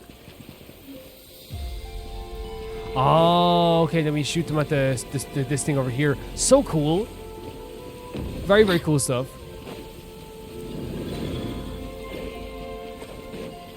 Off we go. Lovely stuff. And that's looks like maybe could be the last two fragments of this. But again, then again, like we could be you have to find more. Maybe you never know. There could be like an update with more stuff as well. Did it do something? See, all according to plan. The Kavaki turbulence is neutralized. That's nothing like your original plan, but all the accidents along the way, Paimon could tell if you're optimistic or just shameless.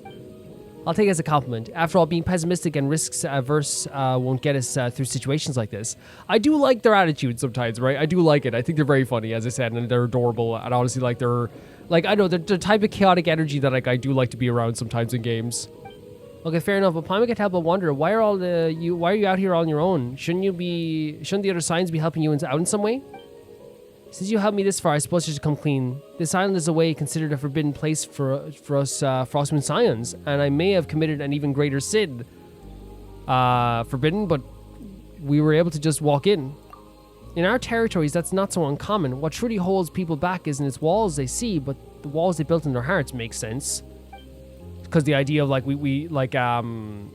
their faith is so strong and their belief is so strong, it would hold you back. It's the same reason why like it's like, say like a religion will believe something like, hey, you shouldn't eat this, you shouldn't do this, you shouldn't do that. Nothing's technically stopping you from doing that, but like the walls in your heart, the feeling that you have and the religion you have, right? And that's not me judging anyone, by the way. I want to make that perfectly clear. It's just like me saying that that's what happens. It's like, a belief and your faith and all this stuff as well is what will like stop you from doing something sometimes. Hey, when did you get so philosophical? Hey, don't dodge the question. Seriously though, I want to try solving the problem using robots. You probably know this already, but Frostmoon Scions aren't exactly big fans of tech. Yeah, they kidnapped Ino's machine actually at one point. I thought my plan went well this time. Maybe I could finally convince those blockheads. I mean, those very steady, if rather conservative higher-ups to reconsider their stance. You could say blockheaded. It's fine. I ain't gonna judge you. You can talk about your bosses that way, you know what I mean? Hold on, I can say that, can't I? Technically, the robots were part of our operation, and since we succeeded, they clearly played a part in our success, right? Even though the part wasn't constructive, yeah, we can say that. Maybe I'll gloss over that part when I explain it later. Still, that probably wouldn't work, would it? But hey, if not this time, then there's always next time. I'll keep pushing forward, and one day those spells will make a big difference. I believe they will. I honestly, like, I really am rooting for you. Before we talk about the future, those two big rocks, they flew off in that direction, right? They did, and if we go that way, we'll end up at the core of the first edict. The core of the first edict? Wait, isn't that where the strange lady, you know, the one who seemed even more priestessy than you, Verna, said she was headed? You're breaking my heart, Paimon. Even now, you still think that suspicious lady priestess act is more convincing than I am? Anyway, I'm sure she's just bluffing because, well, the core of the first edict was sealed off 500 years ago. That place used to be one of the sacred sites 500 years ago. Lady Isla, the moon chanter who witnessed the birth of the moon Kutar, personally sealed it shut. What if this is Lady Isla then? Forget some outsider con artists. Even after generations of moon chanters, no one has even broke the seal Lady Isla placed. It is not for lack of trying. Just that no one's ever succeeded. Like, it's either Lady Isla or maybe it's like another moon chanter then, right? But that lady uses with no clues at all. How are we supposed to track her down? Because remember she said the thing that earlier on that sounded like a moon chanter's chant.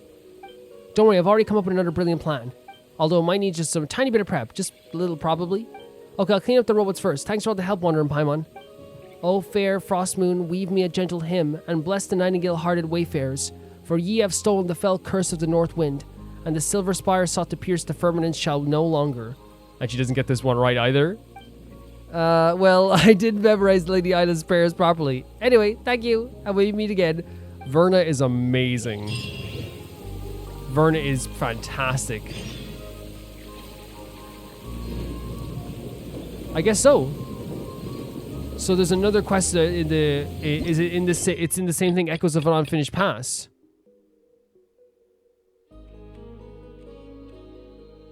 There it is.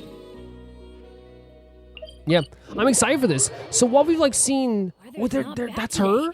Without the mask on? First of all, as a compliment... Sorry, Benny.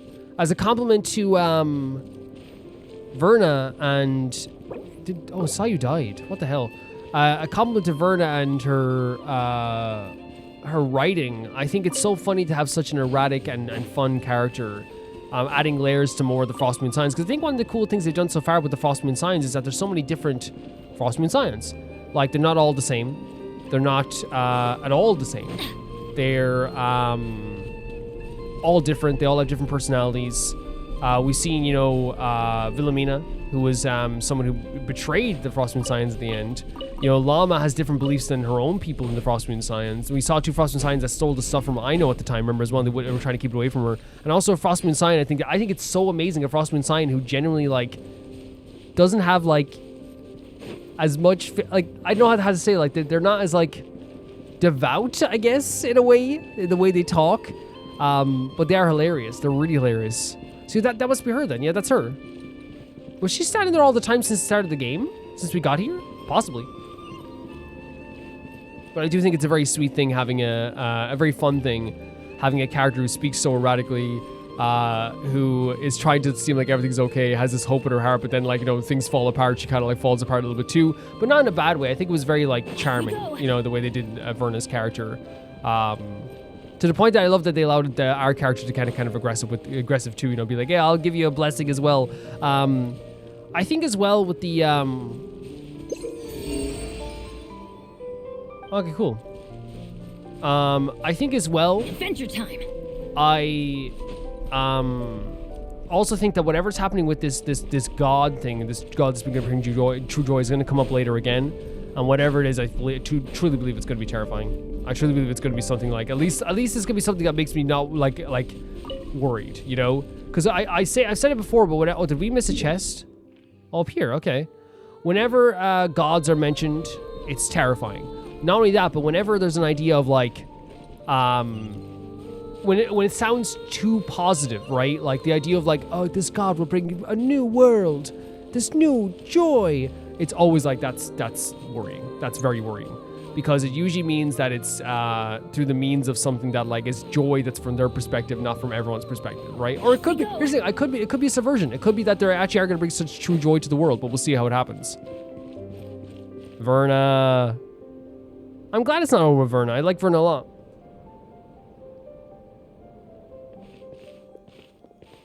Verna, your hair is gorgeous.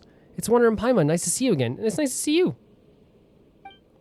Miss Priestess, have we met somewhere before? You don't seem that familiar to Paimon. This is Verna.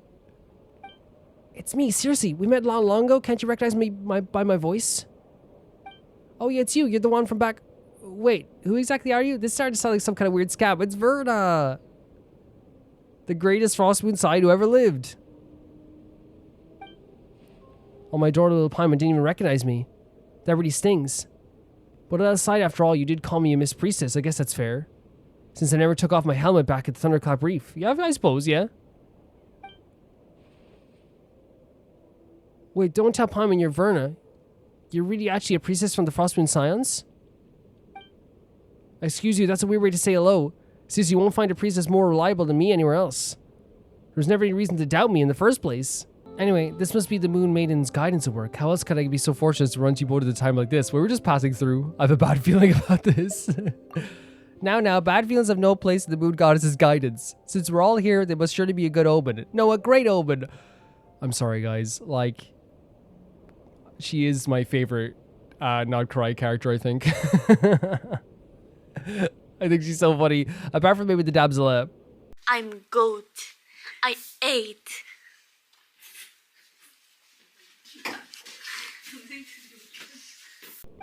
Anyway, let's forget all about that. Wonder Paimon, you remember what the imposter said before, right?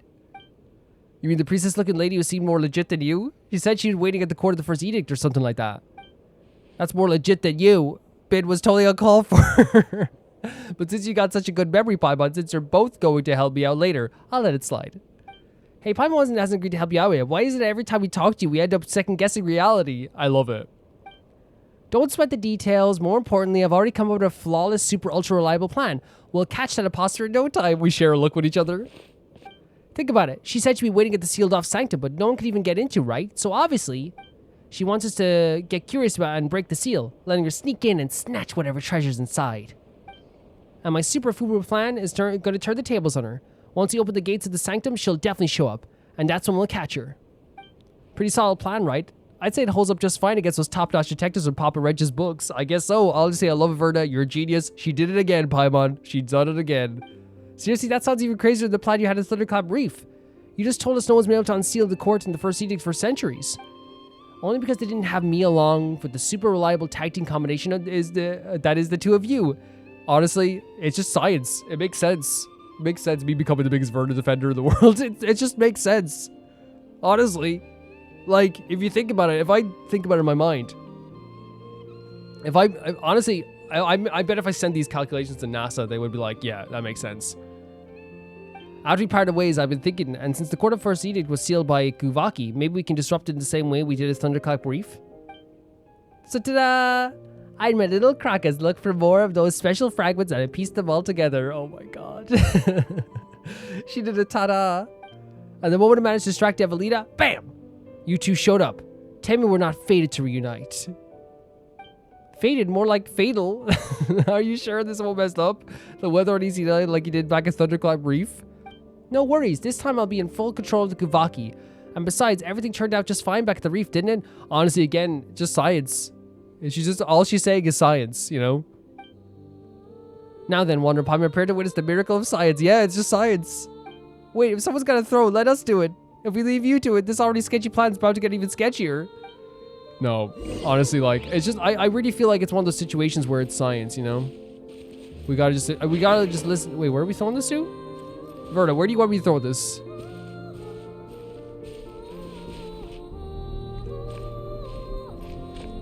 Down here? We're legit opening the seal sanctum? Whereabouts? There's no, like, point here to throw it at.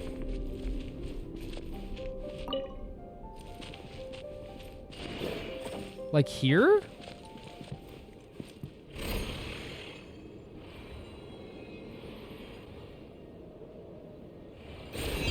What is that? What? Where? Oh, there. The one side I didn't look for myself, of course. That was me, once again. The one side I didn't look. Another piece of the fragments coming up here, too. I find this amazing, though. I think it's so cool. Wait. I didn't think we'd interact with something like this early, but the fact that we've already, like, it's like It pressed down on the other part? Is that going to open something? Yeah, what are these guys thinking? The mom was like, oh my god, what are they doing up there? Come on, I told you there's nothing to worry about. See? This is the power of science. It's just science. It just makes sense. Hooray, the power of science. Wait a second, you almost had Paimon fooled. This has nothing to do with science. It's just water tossing fragments up there. Well, since this super reliable wanderer is also someone who believes in science, I guess the explanation works too. Yeah, honestly, like, it's all, like, everything Verna says is foolproof to the point that no one could ever go against it. And that's crazy to have a character like that they, like, this late into Genshin, to have someone who, like, everything they say is true. You know? Alright, since the Moon Maiden has spun a silvery path for us, what awaits beyond the threshold must be... Wait, how did the rest go again? Don't worry about it. Anyway, since the Moonlight has appeared, it means our plan is working fine. All we need to do is follow it. This is the guidance of the Moon Goddess. Yep. Are you sure? Paimon thinks there's a good chance the path doesn't lead to our destination, but rather somewhere higher up. Come on, Paimon, come on. You got a super reliable priestess and a super reliable adventurer on your side. What's to worry about? Honestly, like, again, Paimon, I love you to pieces, but this is all just, like, equations. We better get moving before the other priestess shows up. I mean, while the Moon Goddess is still showing us the way. Onward and upward.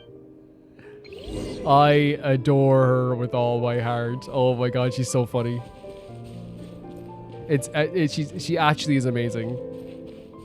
Like, imagine that she's literally just like, yeah, I don't want, it's like, oh yeah, like, we gotta get in here before the Moon Goddess takes away the path. Yes. Yeah, I wonder what everyone else is thinking as this is happening as well, you know? I just think she's very, oh, we're going right all the way up here?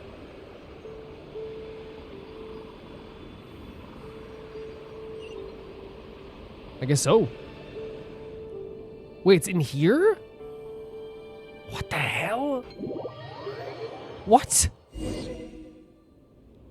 What? This is what it looks like up here? No, it's not. We travel somewhere different, right? Verna, where are we? This doesn't look like sanctum. It's breathtaking, though. Holy hell, look at this. It really doesn't. It's not important. Don't worry. This place has things that resemble moon lanes, so that means the Moon Maiden is still guiding us. Probably. We'll take it probably. That's just science. Let us follow the path to be illuminated by moonlight and leave the rest to the will of the moon. Where have we been taken to? Because it didn't look like this in the middle of the pillar, so obviously something else happened? That actually sounded pretty priestessy coming from you, Verna. Wait, no, isn't that just a fancy way of saying I don't know what to do, let's just leave it to fate? What do you mean pretty priestessy? Have you ever met a priestess who's anything less than priestessy? Verna Paimon rivalry is going to be one of my favorite things.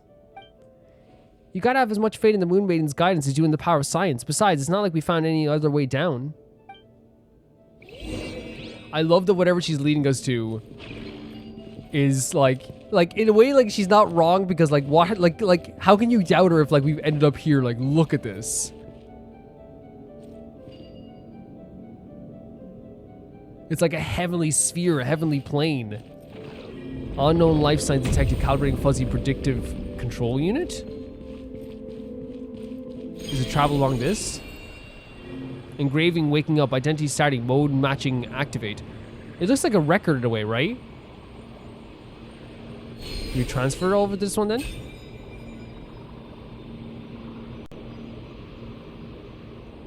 There must be a meaning behind us being on top of this, right? This here, maybe? Maximum likelihood of estimation conclusion alteration granted. Defense systems deactivated. Primary energy source not connected. Please manually lift the seal. So there's another seal we have to lift. This is incredible looking, and it looks like it has the sand of the shores on it, but it's mixed with like this beautiful water here and these clouds. It's a stunning area. Like, it's actually crazy how beautiful, with the music in the background, with the heavenly like strings as well. I can't change the angle, so it has to be on this route, right? It's there, but how do we get up that high? From here, I guess?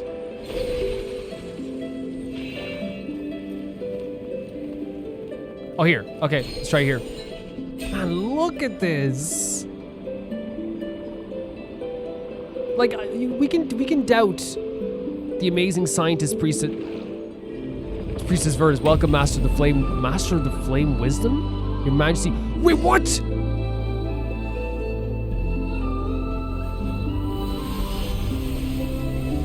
What have we just done? Quizzical. No freaking way. What have we done? Quizzical. This music, by the way, so gorgeous, so heavenly. What have we just done?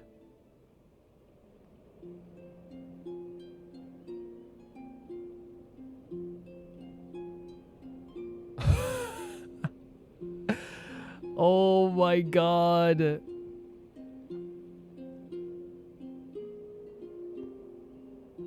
It referenced the dragon saw from Quetzalcoatl. The former, like, the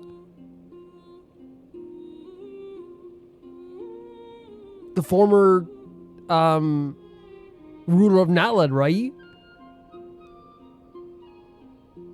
What the hell? Just like a particular, so as long as you follow the guidance of the moon goddess, everything will fall right into place. Verna, no one's ever going to doubt you again. What have we found here? Well, if you say so, are you sure it's a good idea to open this place that's been sealed for centuries? I mean, we've done it a million times before. Let's do it now. It'll be totally fine. You got the most trustworthy priestess of the Frostmoon Signs right here. There's absolutely nothing to worry. Did you see what those suspicious intruders were heading? Oh no. They took off towards the court of the first edict. Not many places to hide around here after all. You two check the seal. I'll inform Lady Moonchanter. Let's see them try getting away. Causing trouble in the sacred lands of the Frostmoon, they've got a death wish. The only way they're getting out of this place in one place is if they somehow, the Lady Guitar made it herself. I mean, she is on our side. Verna, still want to tell us there's absolutely nothing to worry about?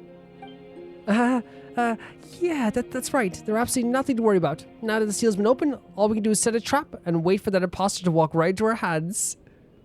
I'm sorry, I'm so sorry. There's absolutely everything to worry about. I should never have messed with the seal. What do we do now? Help me, Wonder, please. It's okay. No turning back now. Let's see what's inside. I'm not going to call her Crybaby. Well, since the seal's already been broken, you might as well head in and take a look. But Verna, you better make sure to say sorry to everyone that you dragged into this. No, she doesn't have to say sorry. Like, legitimately, can I say this too, right? Like, we can say, like, hey, you know, what the hell, Verna? But, like, we went along with it. We have our own agency. We could have said stop, like, 10 miles ago, you know? Once again, Verna being like, please, like, I actually have messed up. It's a miracle. And again, she seems like the type of character who does stuff, but doesn't think about it before it's happening, right? Or after it's done, right? She doesn't think about it. Are we actually going inside this thing? Oh my god. From one heavenly place now into the... Stunning, look at that.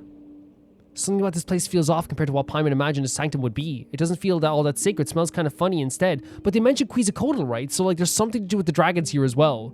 Or at least something to do with Quetzalcoatl. Is it Quetzalcoatl or Shriekotl? It's probably Shriekotl, right? Well, it has been sealed for 500 years. Scientifically speaking, rusted metal and giving off a blood-like smell isn't too surprising.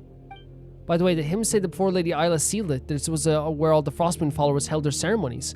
So it's super sacred, really. More reason why people are probably going to be upset that we entered here for sure. But I mean, like, we literally are best friends with the moon goddess, technically. You know what I mean? So it's like... I understand, like, we're not supposed to be here, but at the same time, too... You know? Calling super sacred just to make it sound less sacred by the minute. Oh, come on, don't get hung up with the wording. Look over there. That's the verdant crest. Legend says that it's the sacred tree that witnessed the birth of the moon maiden, Qatar. And that pool over there. I'm guessing, if I'm guessing right, there should be an ever-flowing white spring blessed by the Lady Isla herself. Do you really have to guess? Also, are you sure you didn't just make up those names? So she's saying that the verdant crest, the legend says the sacred tree is the sacred tree that witnessed the birth of the moon maiden. And there's also, if I'm guessing right, there should be an ever-flowing white spring blessed by Lady Ida herself. So, the sacred tree witnessed the birth of the moon maiden, the wellspring, Velamo, blessed Lady Ida herself. Obviously, sure you didn't make up those names. So, I don't know, like, it's... yeah, it is, like, that's it. So, the tree witnessed the birth, and the pool is a wellspring blessed by Lady Isla. So, we're seeing if she made it up. And it might be fairly reliable, be a fairly reliable priestess, but even I've never seen the sacred relics from 500 years ago with my own eyes. Nor do I ever think I get to see something so historically significant. I'm so lucky. All thanks to you, Wonder Paimon. Just stay here for a bit. Yes, no problem. I'll do whatever you say, Wonder. Just standing in place does feel like a waste, though. Since we're here, why not take a quick walk around? I mean, I agree, like, 100%, like we're here. You know, we've already committed the crime. We're already going to do the time. Let's activate this thing over here. We might as well get a bit of a walk around, you know? Stunning stuff. So in her mind, at least what she said, in her belief, this is the tree that witnessed the birth of the moon maiden, moon goddess. And then the pool here was blessed by Lady Isla herself. So we're going to walk into this pool? Investigate? Oh, investigate. There's something in there. There's something beneath the water. Is that a sword? Why would there be a sword here? Wait, hold on. Could this be a ritual sword forged from Hyperborean moonlight like Lady Ida supposedly left behind? So Lady Ida left behind a Hyperborean moonlight sword? That blade was used to offer up to the very first drop of blood under the new moon. Whoa. It's a Kueki. Does it want us to follow it? Sure, look at this angle as well for Paimon. So it's like they left behind a moon boreal sword, which is really cool, by the way. A sword that like anything to do with the moon is going to be really, really cool. Oh my god, look at all these statues here as well. This place is gorgeous, but once again, as I always say, places in Genshin that make you feel like you're not supposed to be here are like my favorite places. I love it. I love it so much. Like something that like is such from such a sacred place, so like from the past that has an air. Oh, there she is. That has an energy that's very scary, right? Because it feels like it generally feels when you look in a place like this, the air feels like it's different from the air in our world. You know what I mean? It feels like we're not supposed to be even breathing it, if that makes sense. Lady, so it is Isla. You're here. Wait, the altar. Wait, maybe it's not her. It's okay. Maybe okay. When the heck did you get here? We're the ones supposed to open the seal first, right? Something's off. You're right, but this isn't just off. It looks like there's this residual image left behind by the moon goddess blessing. And it's been left in the court of the first edict. Maybe this might be the first moon chanter herself, Lady Isla? But this is the same girl. This is her. Is that really possible? Scientifically speaking, it's impossible, but if this is truly Lady Isla, then it wouldn't be surprising for her power to be unscientifically potent. Oh my days, I can't believe I kept calling Lady Isla an imposter. Yeah, thanks to the moon goddess, she can't hear me anymore.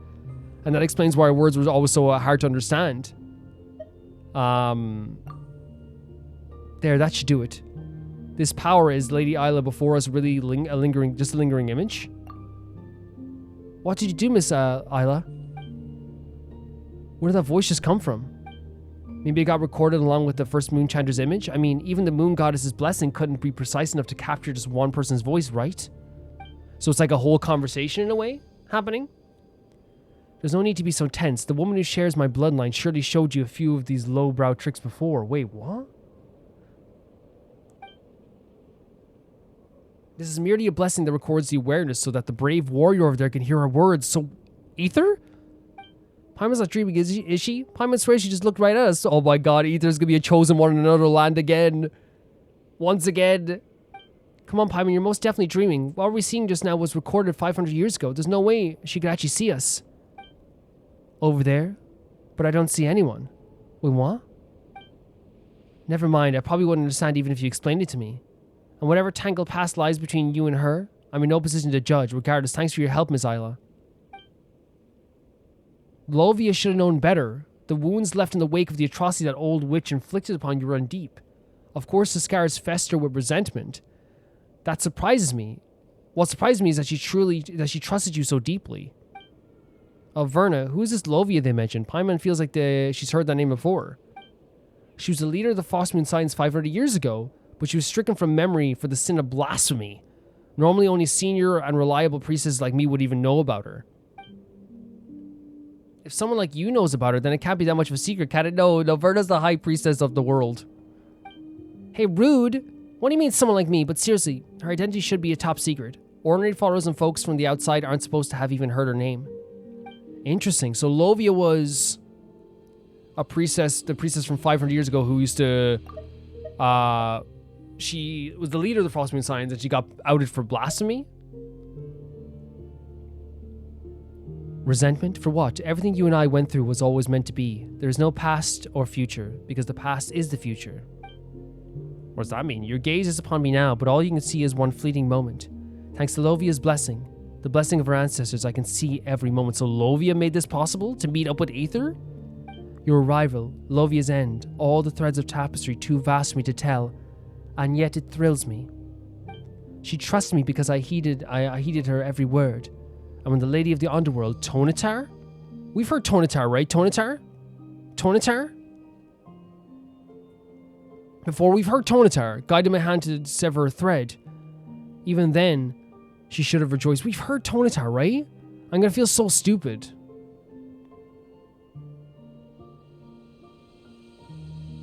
Tonatar.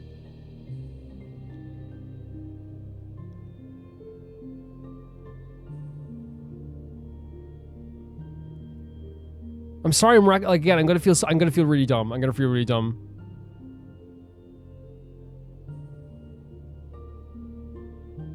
Who is Tonatar? Lady of the Underworld should where we should get to. Have I heard the name Tonatar before?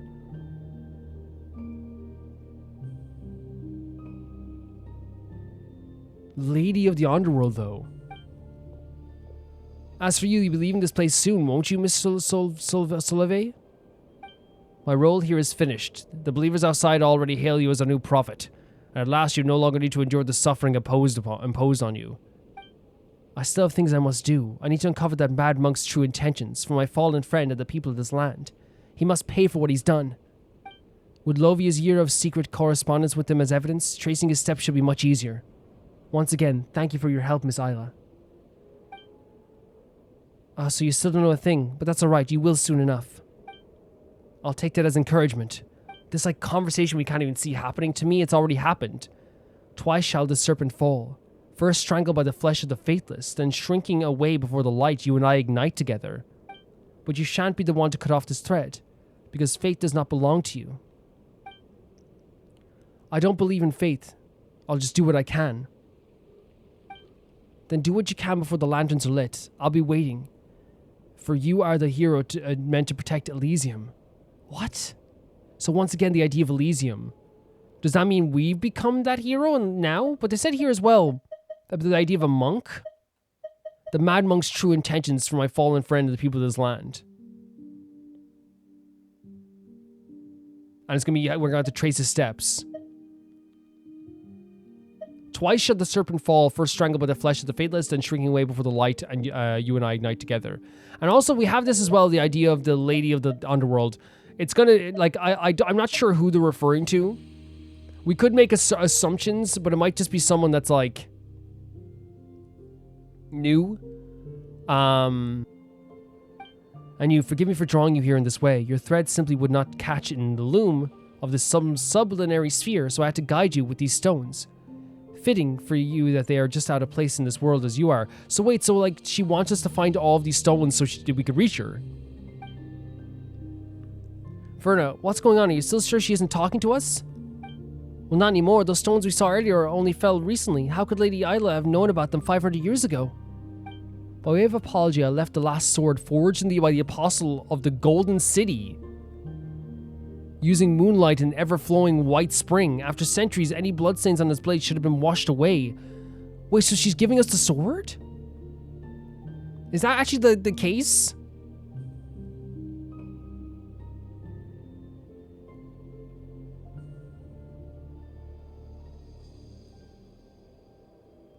Please accept this humble gift. Though your fate remains unclear to me, I choose to believe that you are the hero of the sublunary sphere, the one destined to fell the undying serpent. So that's the thing about this. Did she mention the serpent again? So we have to use the sword to fell the serpent? Twice shall the serpent fall, strangled by the flesh of the faithless, then shrinking away before the light. So wait. Does she want us to be the second part where maybe the shrinking away before the light you and I ignite together, so we have to fell the serpent? This is probably the last time we meet. If you follow the light and find those who share my bloodline, then you'll continue to understand my words. Are you talking to someone? It's nothing. Now please don't let me keep you any longer, Mr. Solvay. I must begin sealing this place at once. I hold no resentment towards Lovia, but our children must not be stained by her sins. Ah, so the sins of blasphemy as well. But she's like, I have no hatred towards her at all. That's why the evil and corruption she wrought must be buried. I will seal them all here. This too is a part of our preparation for the birth of a god. So wait, they're still talking about the birth of, like, all this is about prep for birth of the god. Maybe that is even like the idea of like the monk comes into this. The serpent, felling the serpent will come into this. The sword that we were given as well. What was the sword called? It was like it was like Borea? I don't think it's still here. It was like something Borea. We're all tainted by sin. How could we ever hope to behold the moon? How could we ever hope to behold the moonlight in its purest form? So the sword that she said she gave us as well, by the way.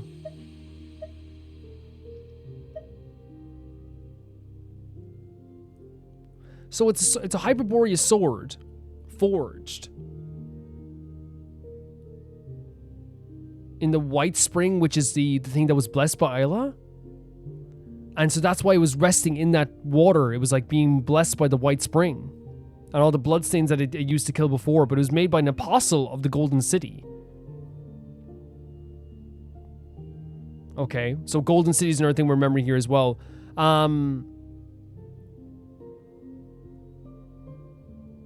But yeah, she wants us to take. She thinks we're going to be the one to be able to take down the serpent, undying serpent on our behalf.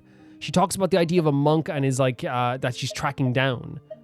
Unless that's just something that happened in the past as well. But it's all in the efforts to prepare for a new god. She vanished. What is happening?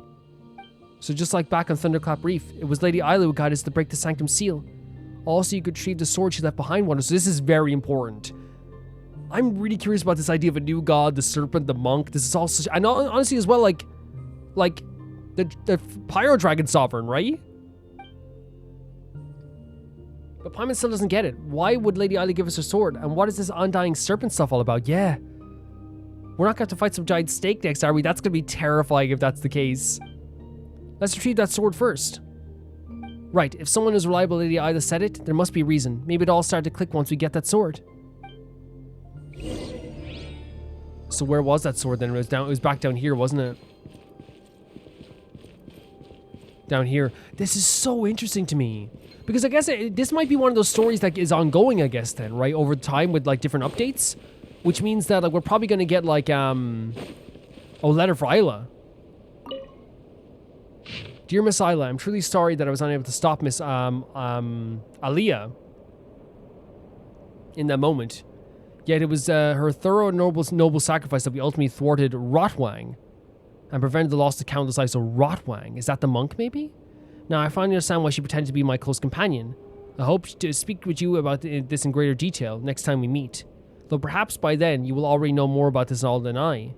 I shall not presume to judge, nor I shall attempt to alter your opinion of her, but I ask if nothing else that you allow me to honor Miss Isla's final wish by sharing her words with you.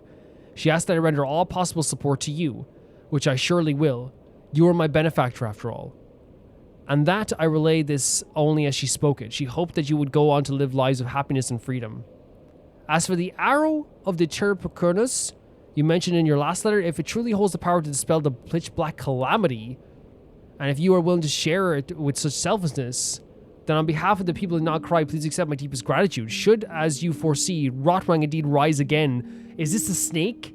Is this the serpent baby from the pitch black filth and our successor, an order I'm considering the naming the Light Keepers in honor of the flame you have kindled, will stand ready to vanquish the threat once more. Armed with technology you have so generously gifted us. So there's an arrow that can be used to maybe defeat this pitch black calamity. And the successors of this person here. So this was the original Lightkeeper then? So Solvay was the original Lightkeeper then. He was the one who named the Lightkeepers. In honor of the flame you have kindled, we will stand ready to vanquish the threat once more. Armed with the technology you have so generously gifted us, we can speak in detail in person whenever you're free. I understand that all too well. After Lovia's passing, the Frostmoon signs have been left with countless matters demanding your attention. Your sincerity, Solvay. So Solvay was an original Lightkeeper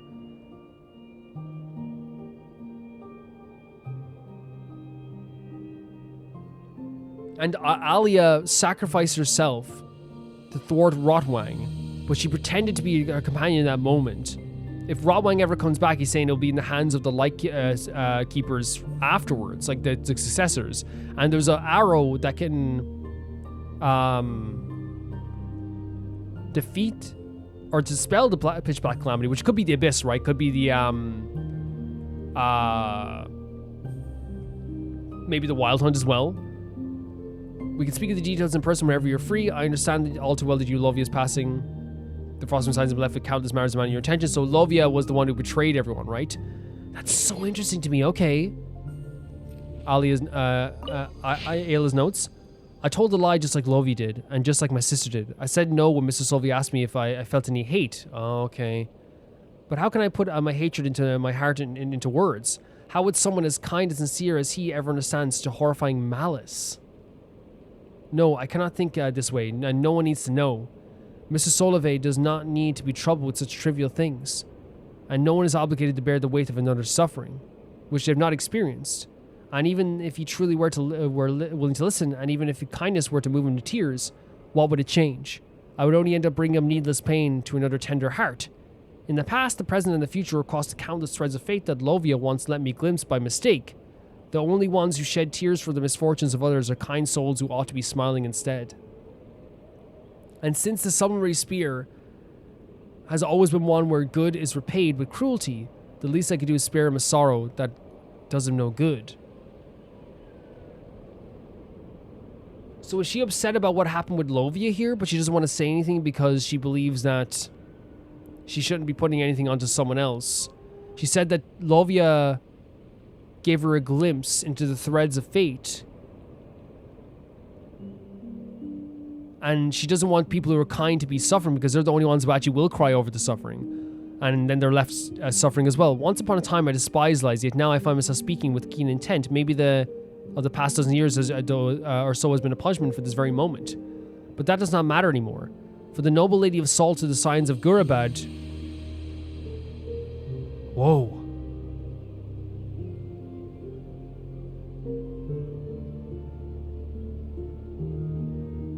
For the noble lady of Salt to the signs of Gurabad's Ginny. Was that the...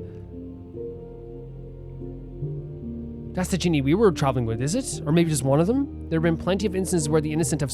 Yes, no, I understand what she's saying, actually, sorry. She's talking literally about the... Yes, it's relating back to that quest and the Gurabad tragedy, right? With all the... Yes, 100%. A very horrific situation where everybody died. Kids, slaves, everyone, they all died. Let alone the sinner is steeped in. And that's the thing, it's like, again... The innocent suffer the most in these situations, and we've always said that, right? They've always with Lilipar, always.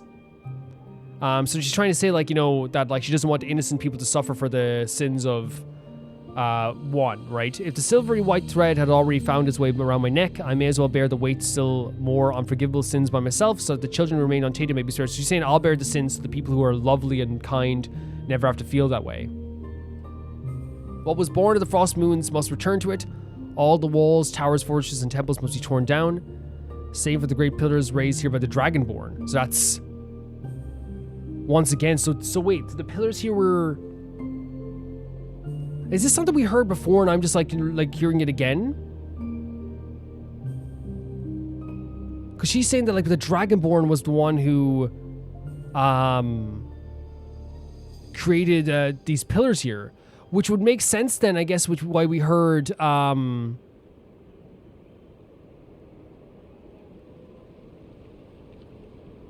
like the, how do I say, which is why we heard about, Shri Kodal area as well. Right? That would make sense. Interesting. That is the sacred sanctuary where ancestors found refuge. Prolonged isolation and seclusion serves only to nourish the fleeting ambitions and hollow delusions. Let it be reference for our nature, kindness towards outlanders and those virtues which none believe, and not the pride of the dead, which set our threads apart from theirs. Only then will there never ever be another Lovia or another me. Wait, so she's saying that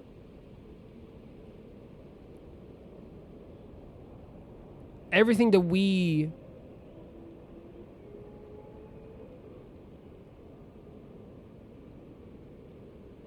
all buildings must be torn down except for the ones the Dragonborn created.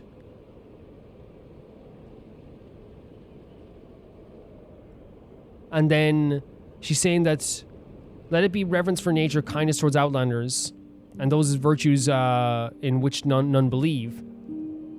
And on the pride of the dead who sets our threads apart from theirs, only then will we never again be another Lovia or another me. So they're saying that we have to, like, prevent this from happening?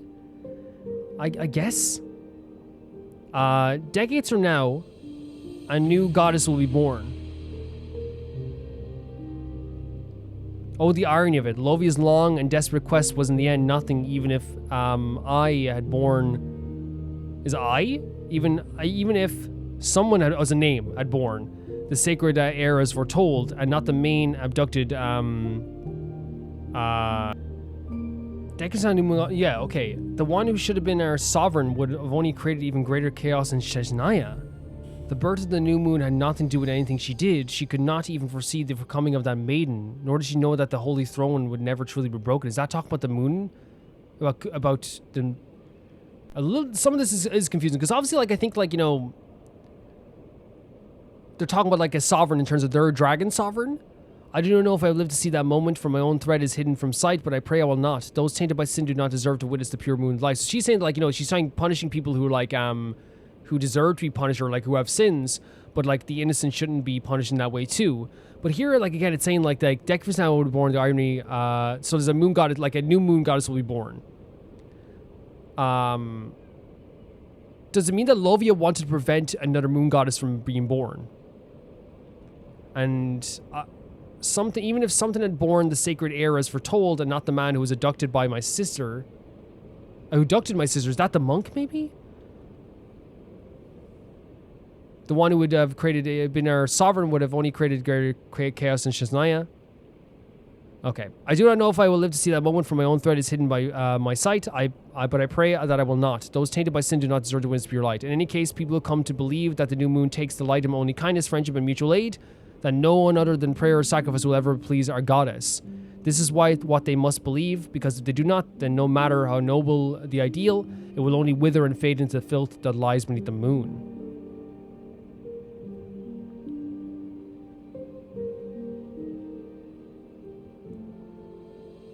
It's hard to decipher some of this, but is this saying that, like, people have to think that the moon goddess, like, is good?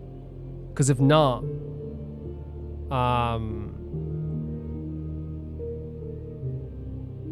like, if not, it says, if not, because if you do not, then no matter how noble the ideal, it will only, so their ideals will just fade. Their ideals will not become nothing. The threads of the gods are too bright for me to follow, and I cannot see where she is headed, but at the very least, the Frostmoon Scions who have been redeemed in her name must ensure that the power of the choice remains hers alone. No one should ever seek repayment or reward from her, and she must never be molded into a perfect deity. So is this talking about the moon goddess then? And this is what she wanted, right? She's never should be molded into a perfect deity. No one should ever seek something from her either. Daughter of the Frostmoon, maiden of the new moon, may she one day behold the dream of true happiness, and may the Frostmoon never forgive my sins. For I've cursed her name more times than I can count. Because this is interesting here. She's saying that, like, I cannot see where she is headed, but at least, the very least, the Frostmoon Scions who have been redeemed in her name must ensure that the power of the choice remains hers alone. No one should ever seek repayment or rewards from her, and she must never be molded. So they're saying that, like, she should never be seen as a perfect deity. All the power of choice must be on her as well. And she should never be, like, put on a pedestal, I guess, as well. So the moon goddess, by the way, I keep mixing up with the moon goddess and, like, a moon and the moon chanters and stuff, I guess. But they're saying here that the decades later, there will be a rebirth of a moon goddess. Okay.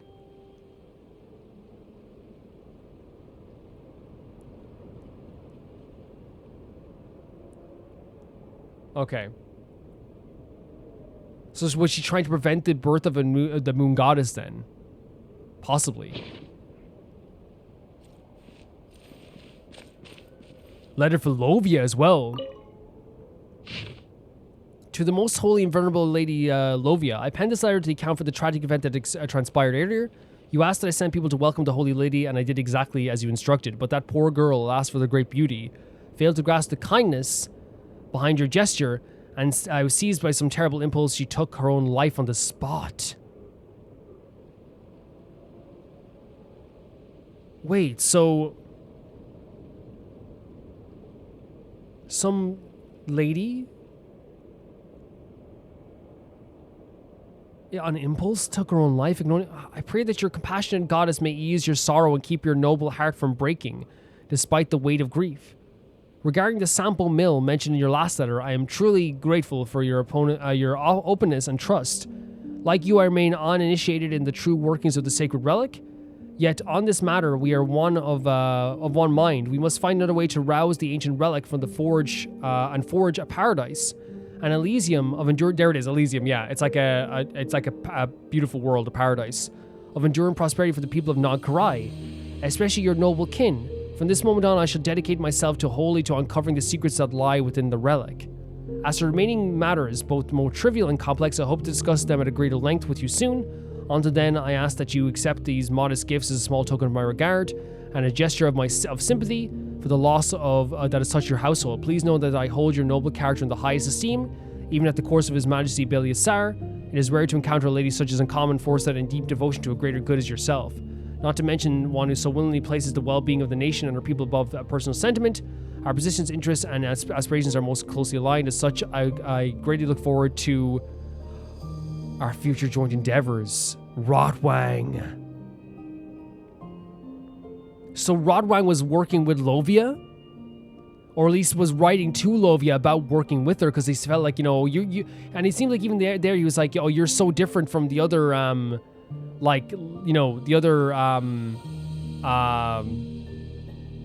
people in the Frost Moon Scions, right? And he's talking about the idea of rousing this ancient relic and forge a paradise. So he's the idea of wanting forge Elysium as well. But for some reason, they talk about him as if he came back. It would be a horrible thing, right? Rotwang coming back from the abyss, right? The black abyss. It wasn't abyss. What did it say?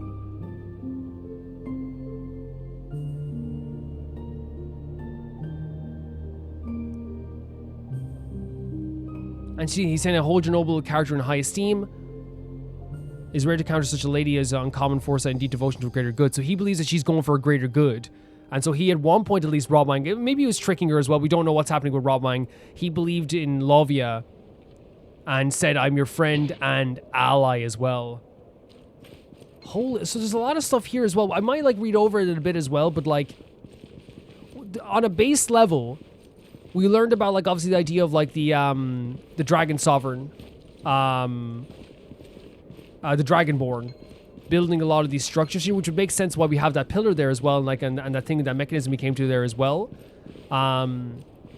There was Lovia seemed to be trying to prevent the birth of the Moon Goddess, but the Moon Goddess was reborn regardless, and they said the Moon Goddess shouldn't be treated as a deity or anything too powerful. They shouldn't be. The choice should always be in their hands about the decisions they want to make. They talked about in that letter as well about the idea of preventing the birth of Rotwang. And because it was here, right? Wasn't it? We can see it again here in the letter for Aliyah, right? There it is. Rotwang indeed rise against from the pitch black filth, and her successors, the Lightkeepers, will stand to vanquish him once more. So it's like Rotwang was writing letters to Lovia about the greater good, about them being friends, about a relic that he wanted to rouse. But here, the letter for Isla, which is the leader of the Frost Moon Signs, talks about the idea of okay, so here we have as well the idea of Alia sacrificed to thwart Rotwang. So maybe Alia, the blasphemy she committed was along with Rotwang, but she maybe realized the mistake that she was made, maybe something to do with that relic as well.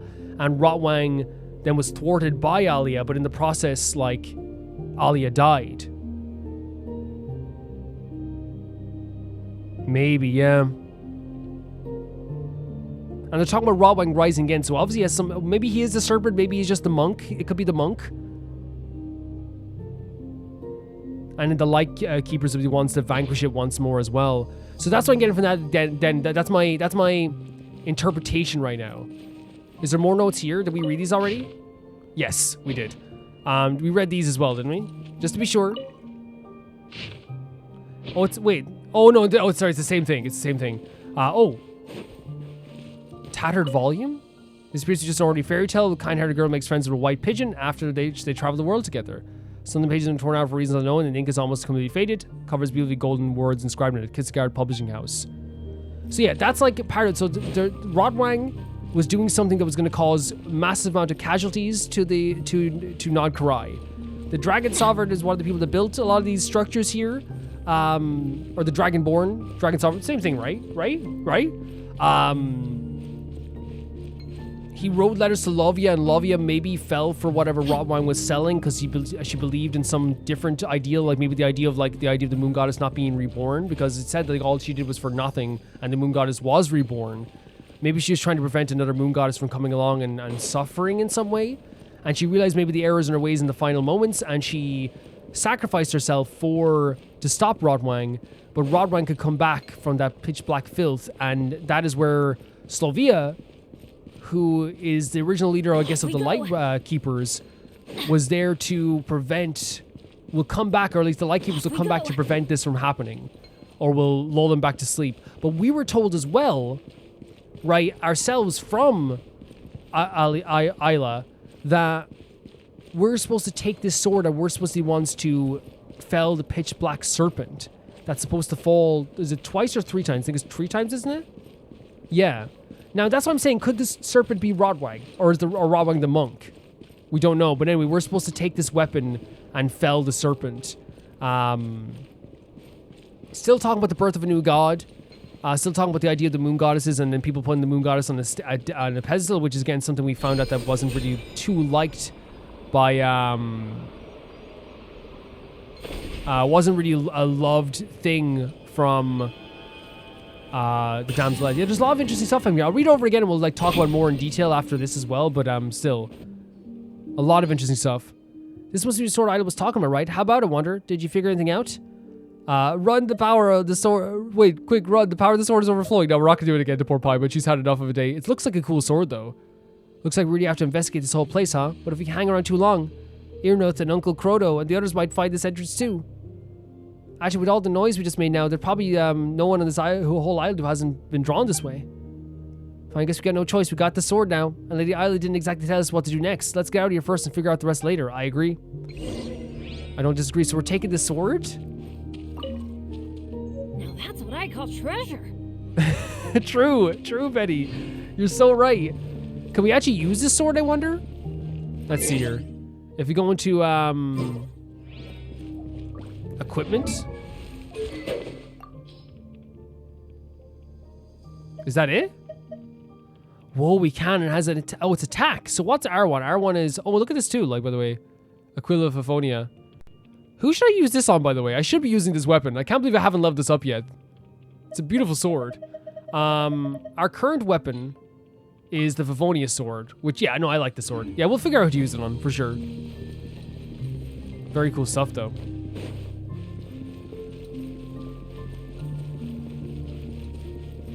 Adventure time.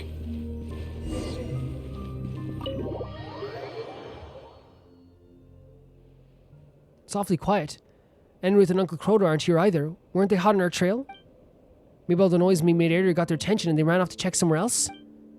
I get it now. There must be Lady Isla's divine guidance. Even my luck's looking up now, that I'm with someone as reliable as you, Wander. She did refer to Wander as the hero of Elysium, which is the hero of this world that I guess even like Rotwang wanted to create, right? Or he said he wanted to create. Save the celebration for later. You do remember you still owe everyone else an apology for the trouble you've caused, right? Apology? Right, yes, of course, I do. I'm not the type to get so caught up in reading Lady Isla's records that I forget everything else. I mean, it's okay if you are, Verna.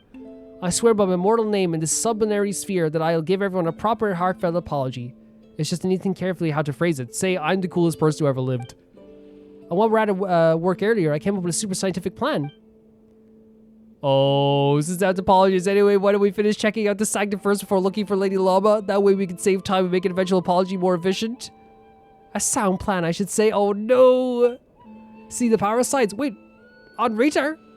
When did you get her, Aunt? Well, you scared us. We didn't mean to sneak into the court of the first edict. It's just Verna said. No need to explain.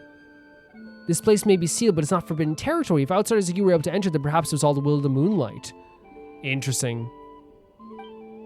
This is all part of the Moon Maiden's sacred guidance, just like the poems say. As for you, Verna, you're coming with me. The Lady Moonchider wants to see you in person.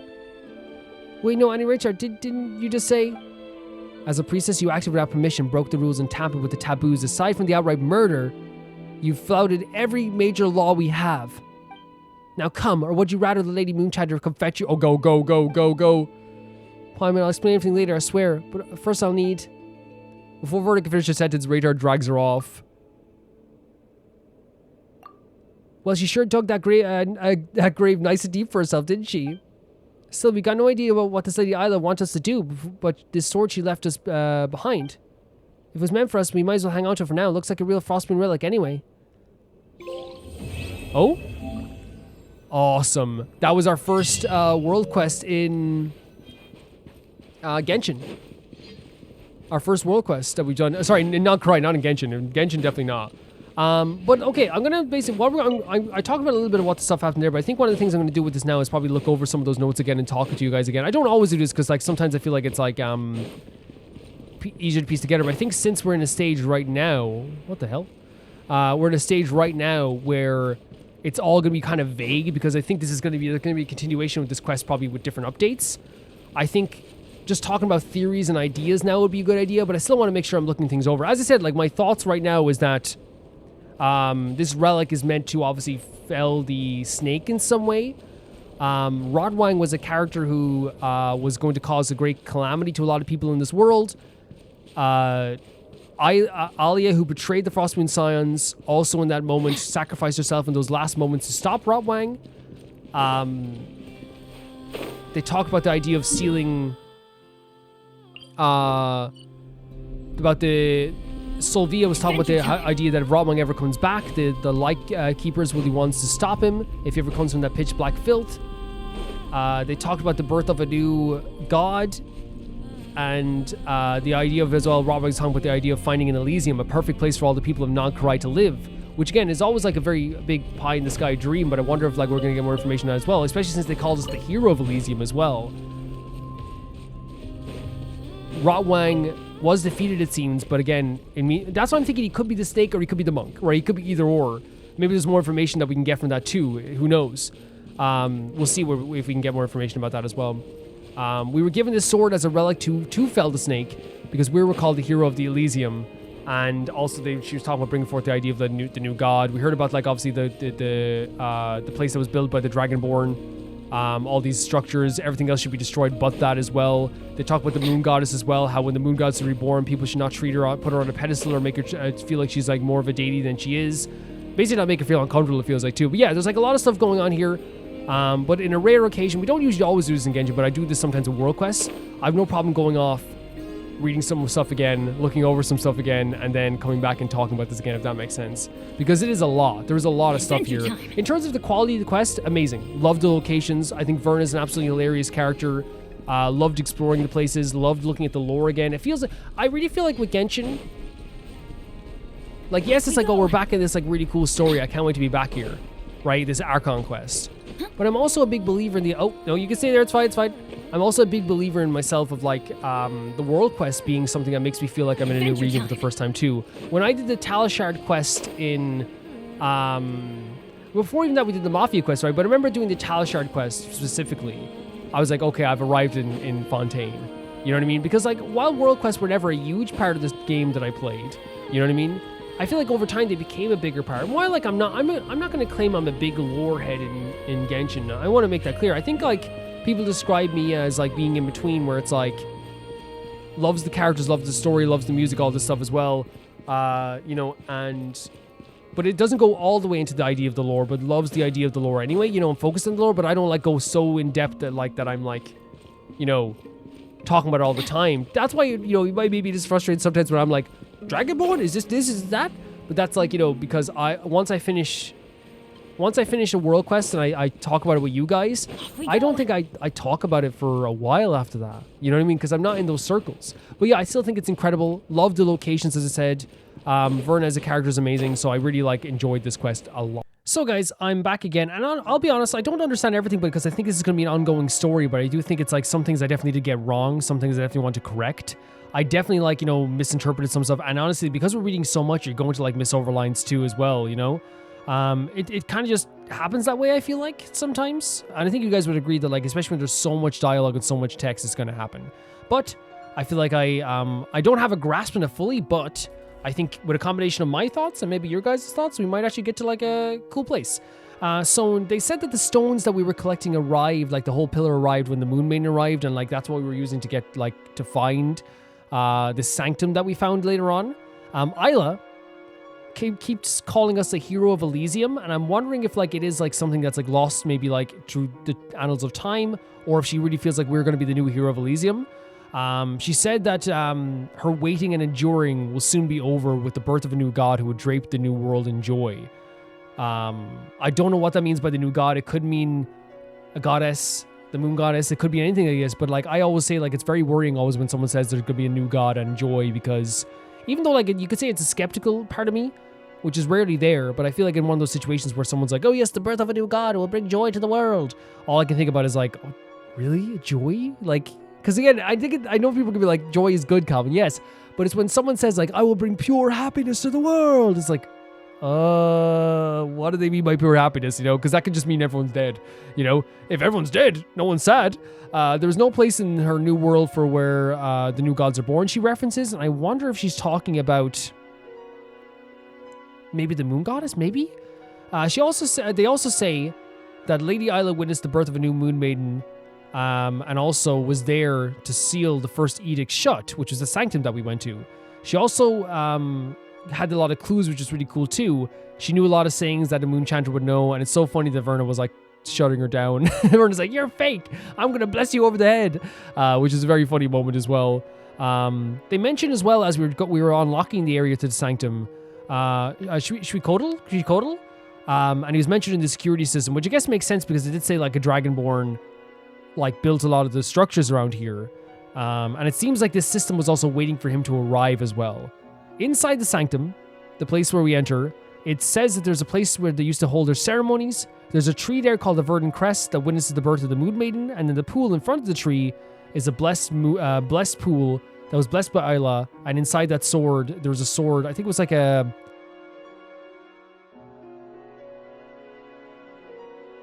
Golden City, the Golden City or something like that, that was forged by an apostle in the Golden City, we learn later. We meet Isla, and Isla was talking to Aether, and said that she led him here with all the stones that we were trying to find as well. Which means that I feel like it is directed towards us, like this Hero of Elysium stuff. If it's not, that's fine too. But like it seems like she definitely wanted Aether to show up here as well.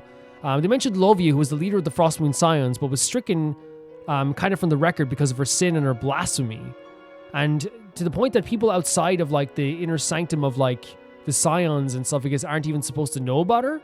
Which I wonder, like, is that mean everyone in the, like, only, like, higher-ups know her? Because in that case, then that means Verna probably found out some information maybe she wasn't supposed to, but she knew about it anyway. But yeah, a lot of people haven't even heard her name. And Isla was saying she doesn't hold any resentment towards Lovia because everything happened that was supposed to be how it's supposed to happen. But they mentioned a monk that was supposed to pay for what they did, and I think later on they kind of, like, confirmed that it was Rotwang. Because they say, like, he was in correspondence with Lovia, and Rotwang was in correspondence with Lovia, so the monk is Rotwang. I got that wrong. I was like, is the snake Rotwang? No, Rotwang is the monk, which is interesting as well.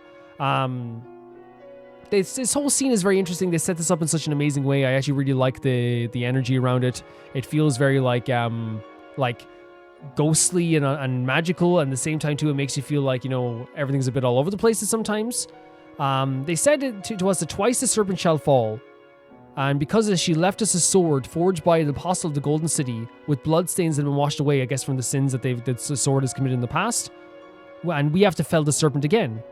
And in essence, is that why she sees us the hero? Somehow we are supposed to fell the serpent again. I love the idea of us felling a serpent. I hope we actually get to see a serpent. That'd be pretty cool. Like, especially like something like after they did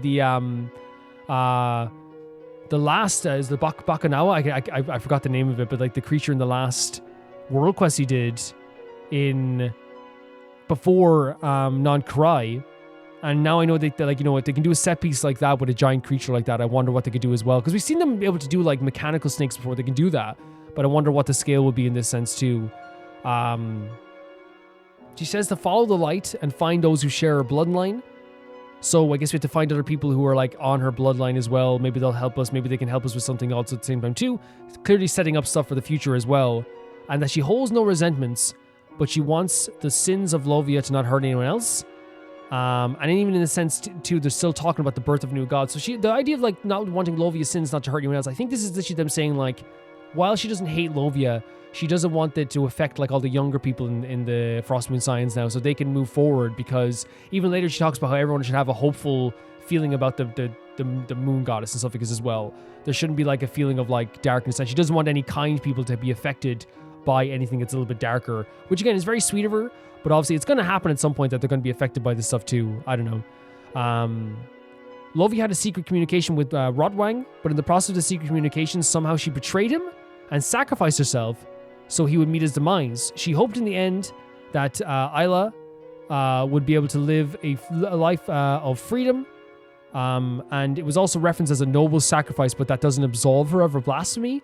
But I think that's maybe a little bit of you know, being stuck in the way with the idea of religion and blasphemy, all this stuff too, that Lovia is kind of seen as kind of like still a betrayer, even though that she kind of like saved people's lives. Even though, like, I think the thing is, like, maybe in the last moment she probably realized, like, working with whoever Rotwang wasn't a good idea, and it seems that she was able to sacrifice herself in some way to save a lot of people's lives, but that doesn't absolve her. Rotwang's letter to Lovia, that communication, that's how I know it was Rotwang who the monk was, because they referenced him actually having, like, correspondence. Talked about Elysium again. He also said that he believed that Lovia was different from other scions. She acted for the good of the people, and he said that he was her ally and that he wanted to use the relic to create the Elysium. He was also talked about a holy lady he went on to meet, but she took her own life. I'm not sure what that was in reference to, but, like, there's something to do with that as well. It seems like the idea of Elysium is like the idea of, like, a perfect world, so maybe they wanted to create some sort of perfect world with this relic, and I wonder if it's the relic that is the relic that we used before, that maybe it's the fragment of the moon goddess that's inside of us as well. That could possibly be the case too. I'm not sure, but it could definitely be that case too. Like, we don't know what relic he wanted to use. We don't know what that would do when he created it, or what would happen if they created an Elysium. But we do know it does sound like pretty idyllic in a way, but it seems also the same thing too. He was using a lot of manipulative language, so I wonder if he even believed in this fully. We don't know. Again, it's probably going to come up later again. And maybe also, like, it's going to be connected to other world quests as well that we can do later also at the same time too. But he did talk about, again, the idea of building Elysium, using this relic, working with Lovia, believing that she was actually... saying that she actually cared about people makes it seem like the other signs didn't. They talked about as well an arrow that... Rotwang didn't talk about this. This was talked about, I think, from Solveig? An arrow that is able to fight against the pitch black calamity. They also talk about how it is possible that Rotwang could once again arise from that calamity. And Solveig says that his light keepers, which I think he gave the name to, which means he might be the original kind of, like, creator of that, would destroy them after he's gone. So they would take up the mantle of fighting against that. So I wonder if that is them, like, fighting the Wild Hunt, or if it's going to be something else to do with Rotwang as well. Maybe Rotwang is a part of the Wild Hunt. Maybe Rotwang has something different to do with the Abyss. But we do know that, like, the light keepers have been tasked after that to take down Rotwang if he does arrive once again. In her own notes, she talks about how she lies to keep everyone from hurting. She thinks it will do no good to see some kind of to see people in pain. She believed this is Alia, by the way. She believed She believed walls should be torn down. And I think the way she talked about that, because at first I was like, what does she mean by walls torn down? I think she means that, like, because of the old ways of the Scions, it's possible that that's what led to stuff like happening with Lovia, maybe seeking out different ways to, like, practice her fate or create the Elysium in that way, create a better world for people. And she believes that because there were so much secrets and so much isolation in the Frostmoon Scions, that, like, that's why she probably went out and tried to search for that herself. But yeah, she believes the walls should be torn down and they should be more accepting of outsiders and outlanders. I was wondering, was Lovia against the idea of the Moon Maiden being born because she said that all of her tasks were for naught because the Moon Maiden was still born? Was Rotwang supposed to be a sovereign? That's another thing that was on my mind. I don't know. You guys can weigh in on that. She talks about how people must believe in the Moon Maiden's kindness, and they should not seek anything from her in return. And I think that's a big thing for, you know, Columbine, is that what she wanted as well from that too. That's my thoughts on it so far. That's what I got so far. I'm sure you guys have a lot more things on it too. In terms of like just what I liked about this, Verna is incredible. Absolutely adore Verna. She's amazing. Such a funny character. I adore any character who like is not supposed to be there in that job. You know what I mean? But she's still trying her best. She's very funny. I really like the locations, as I said. And also I love the mystery of like the stuff with Rotwang and the serpent and the sword and Lovia and all these new characters. I love getting new World Quest characters, the connection to maybe the Dragonborns as well. There's so much in there that makes me really curious to see what's going to be happening next with the story. Thank you guys for watching this episode. Thank you guys for supporting me as always. You're amazing. If you want to join my Patreon, you can do it at any tier, but you can also do it the highest tier, which is the €17 tier, or you can do it on YouTube as a YouTube member, and you get the same exact perks in terms of the higher perks, right? In terms of getting your name read out, your name in the credits, and you also get to do the Q&A and the community video where I ask you a question, you answer it. So basically it would be kind of like, what game did you play this month? And you talk about the game you played, or what is your favorite video game town? Does that make sense? Thank you so much to Tyfire2, Jamie Bo, Janet Banana, The Ghost of Zuma, Felicious Felix, Yuld, Radish, Nusta, Links Markey, Assassin, True Peanut Butter, Peter Shelson, Leon, High Casparian, Jared Beanham, and at the highest tier of my YouTube, Royal Gamer 7, and Blasco, and Lucinagi. And I'll see you all so soon. Bye-bye.